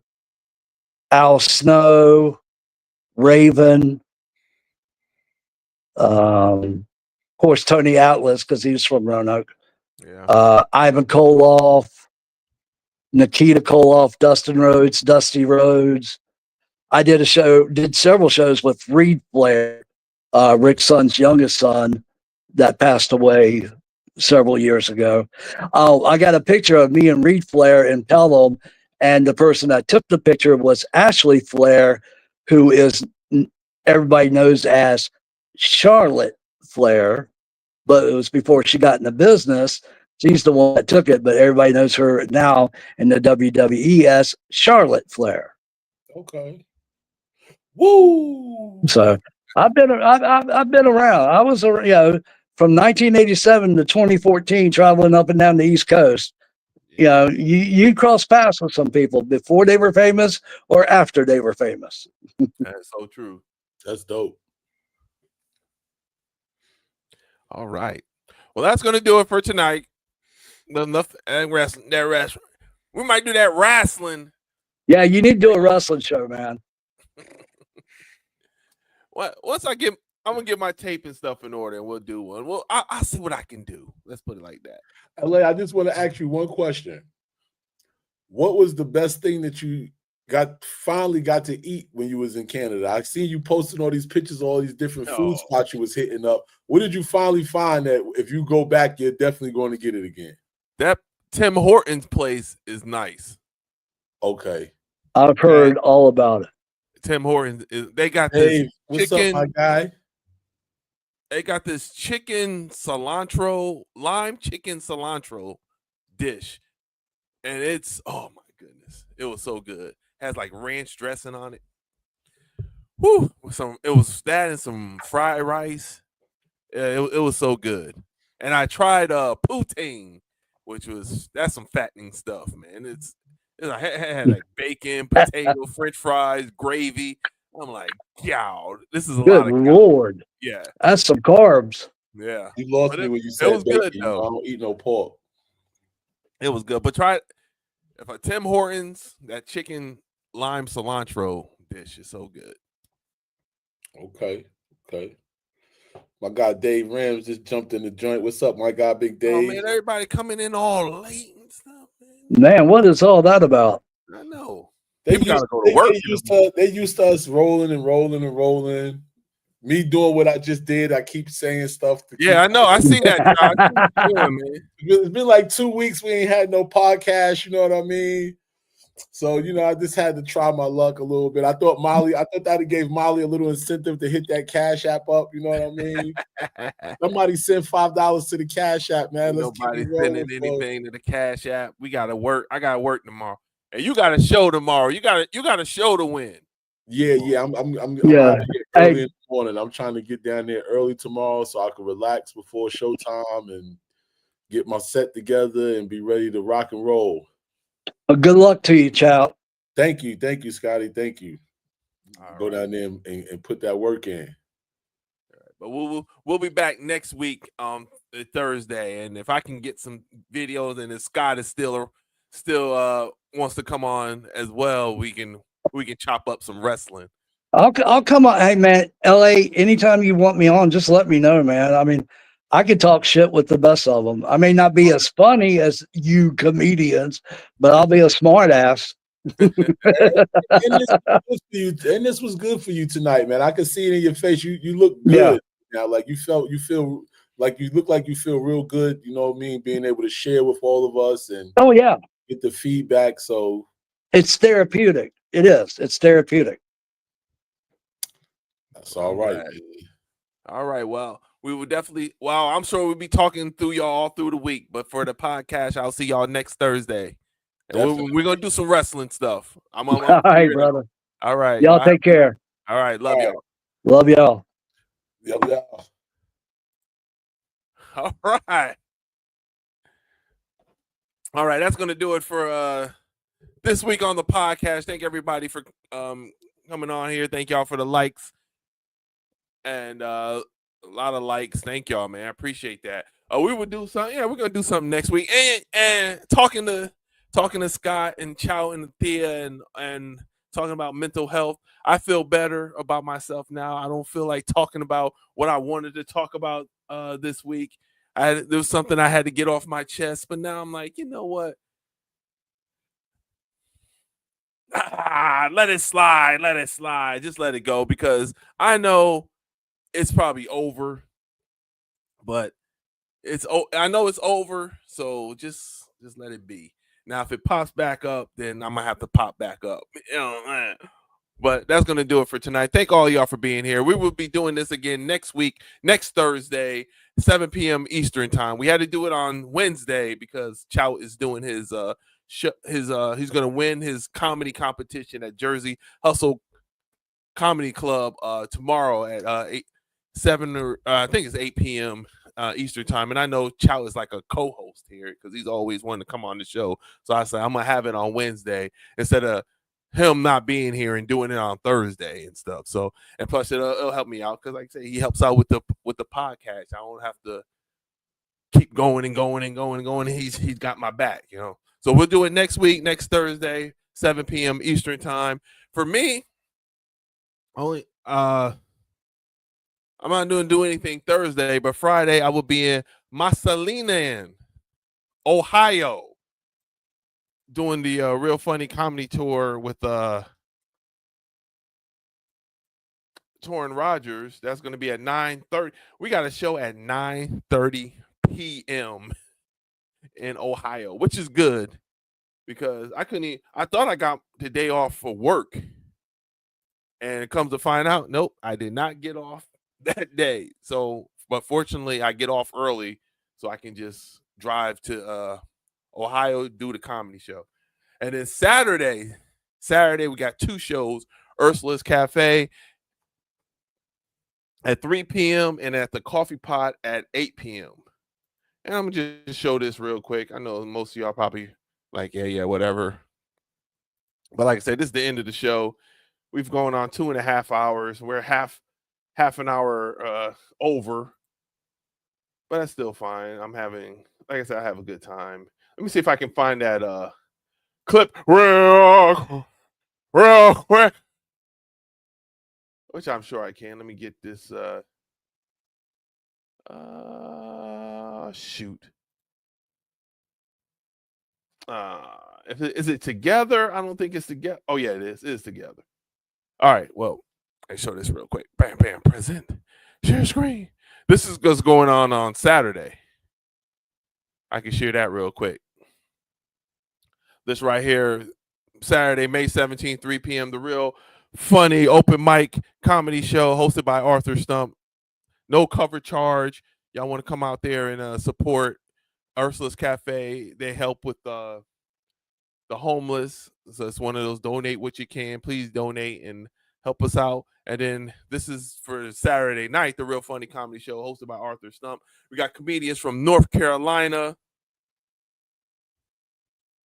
Dusty Cable, Brendan Crozier, Lucas Gumbrant, and Seth Kerman. And there's gonna be an open mic after the show. So if you're into comedy, you can do open mic at this show and the one at Ursula's Cafe is also an open mic. So you can hit 2 shows in one night. So that's gonna do it. And then I got one, and I'm gonna show y'all the Ohio show. Just dumb. Pull this up. And I'm pulling it up there. And this is the one that we're gonna be doing on Friday. The Real Funny Comedy Show, Friday, May 16th, 9:30 p.m. Oh man. Oh man, the oldens, the 50-year-olds hanging out doing comedy after 10 p.m. Oh, let's see how this goes here at Crackpots Comedy Club, 14 Lincoln Way West, Massillon, Ohio 44647. Torrin Rogers, LA Josh Preston, and then it's hosted by Ryan Rogers. So that's gonna be a fun show. Gonna be fun times because I think there's a show actually at 7 p.m. somebody else is doing 7:30 or something like that. So I'll be like, hey man, if y'all want, y'all can just stay for this show also, and hopefully we can get a good crowd rushing in there. It seats a lot of people at Crackpots Comedy Club, so hopefully we can get it filled up. And if not, then whoever's there, they're the ones that's not gonna miss out. So please do not miss out if you're in Ohio. Come do this show. Oh, college stomping grounds. What, you went to college? Oh, that's right. Yeah, he did. Chow said he'll accept the co-host title. Yeah, yes, sir. Oh, you're always here, man. Might as well make you a co-host. Good time as always. All right. Ohio. Next week, another subject. Yeah, we will have another subject next week. So thank all y'all for being here. If you don't know, my name is LA Josh Preston. I am the host and producer of the PoDCasH. I usually just have the green screen just cover this up so you can see it. But anyway, the PoDCasH, we do this supposed to be on Thursday nights, 7 p.m. Eastern time. But like I said, this was a special occasion. A Zip. Oh, we went from LeBron's hometown. So it next week will be the 22nd. So we'll be back here May 22nd at 7 p.m. Eastern time with some more of the PoDCasH. If you don't, go ahead and hit that daggone follow button at the Real Funny TheRealFunny on Facebook or LA Preston on Facebook. If you're on Instagram, there it is, LA Josh Preston. Go ahead and follow, man, because there's gonna be some big things happening. I've already got it in the works. Thursday, since I don't have to do the podcast, that means I'm free. So I'm probably gonna do some reels and trying to get this wrestling thing going on since y'all want to see my wrestling. So we'll get that done. So all of y'all have a good night, and I will see y'all here next Thursday for some more of the PoDCasH. Until then, peace.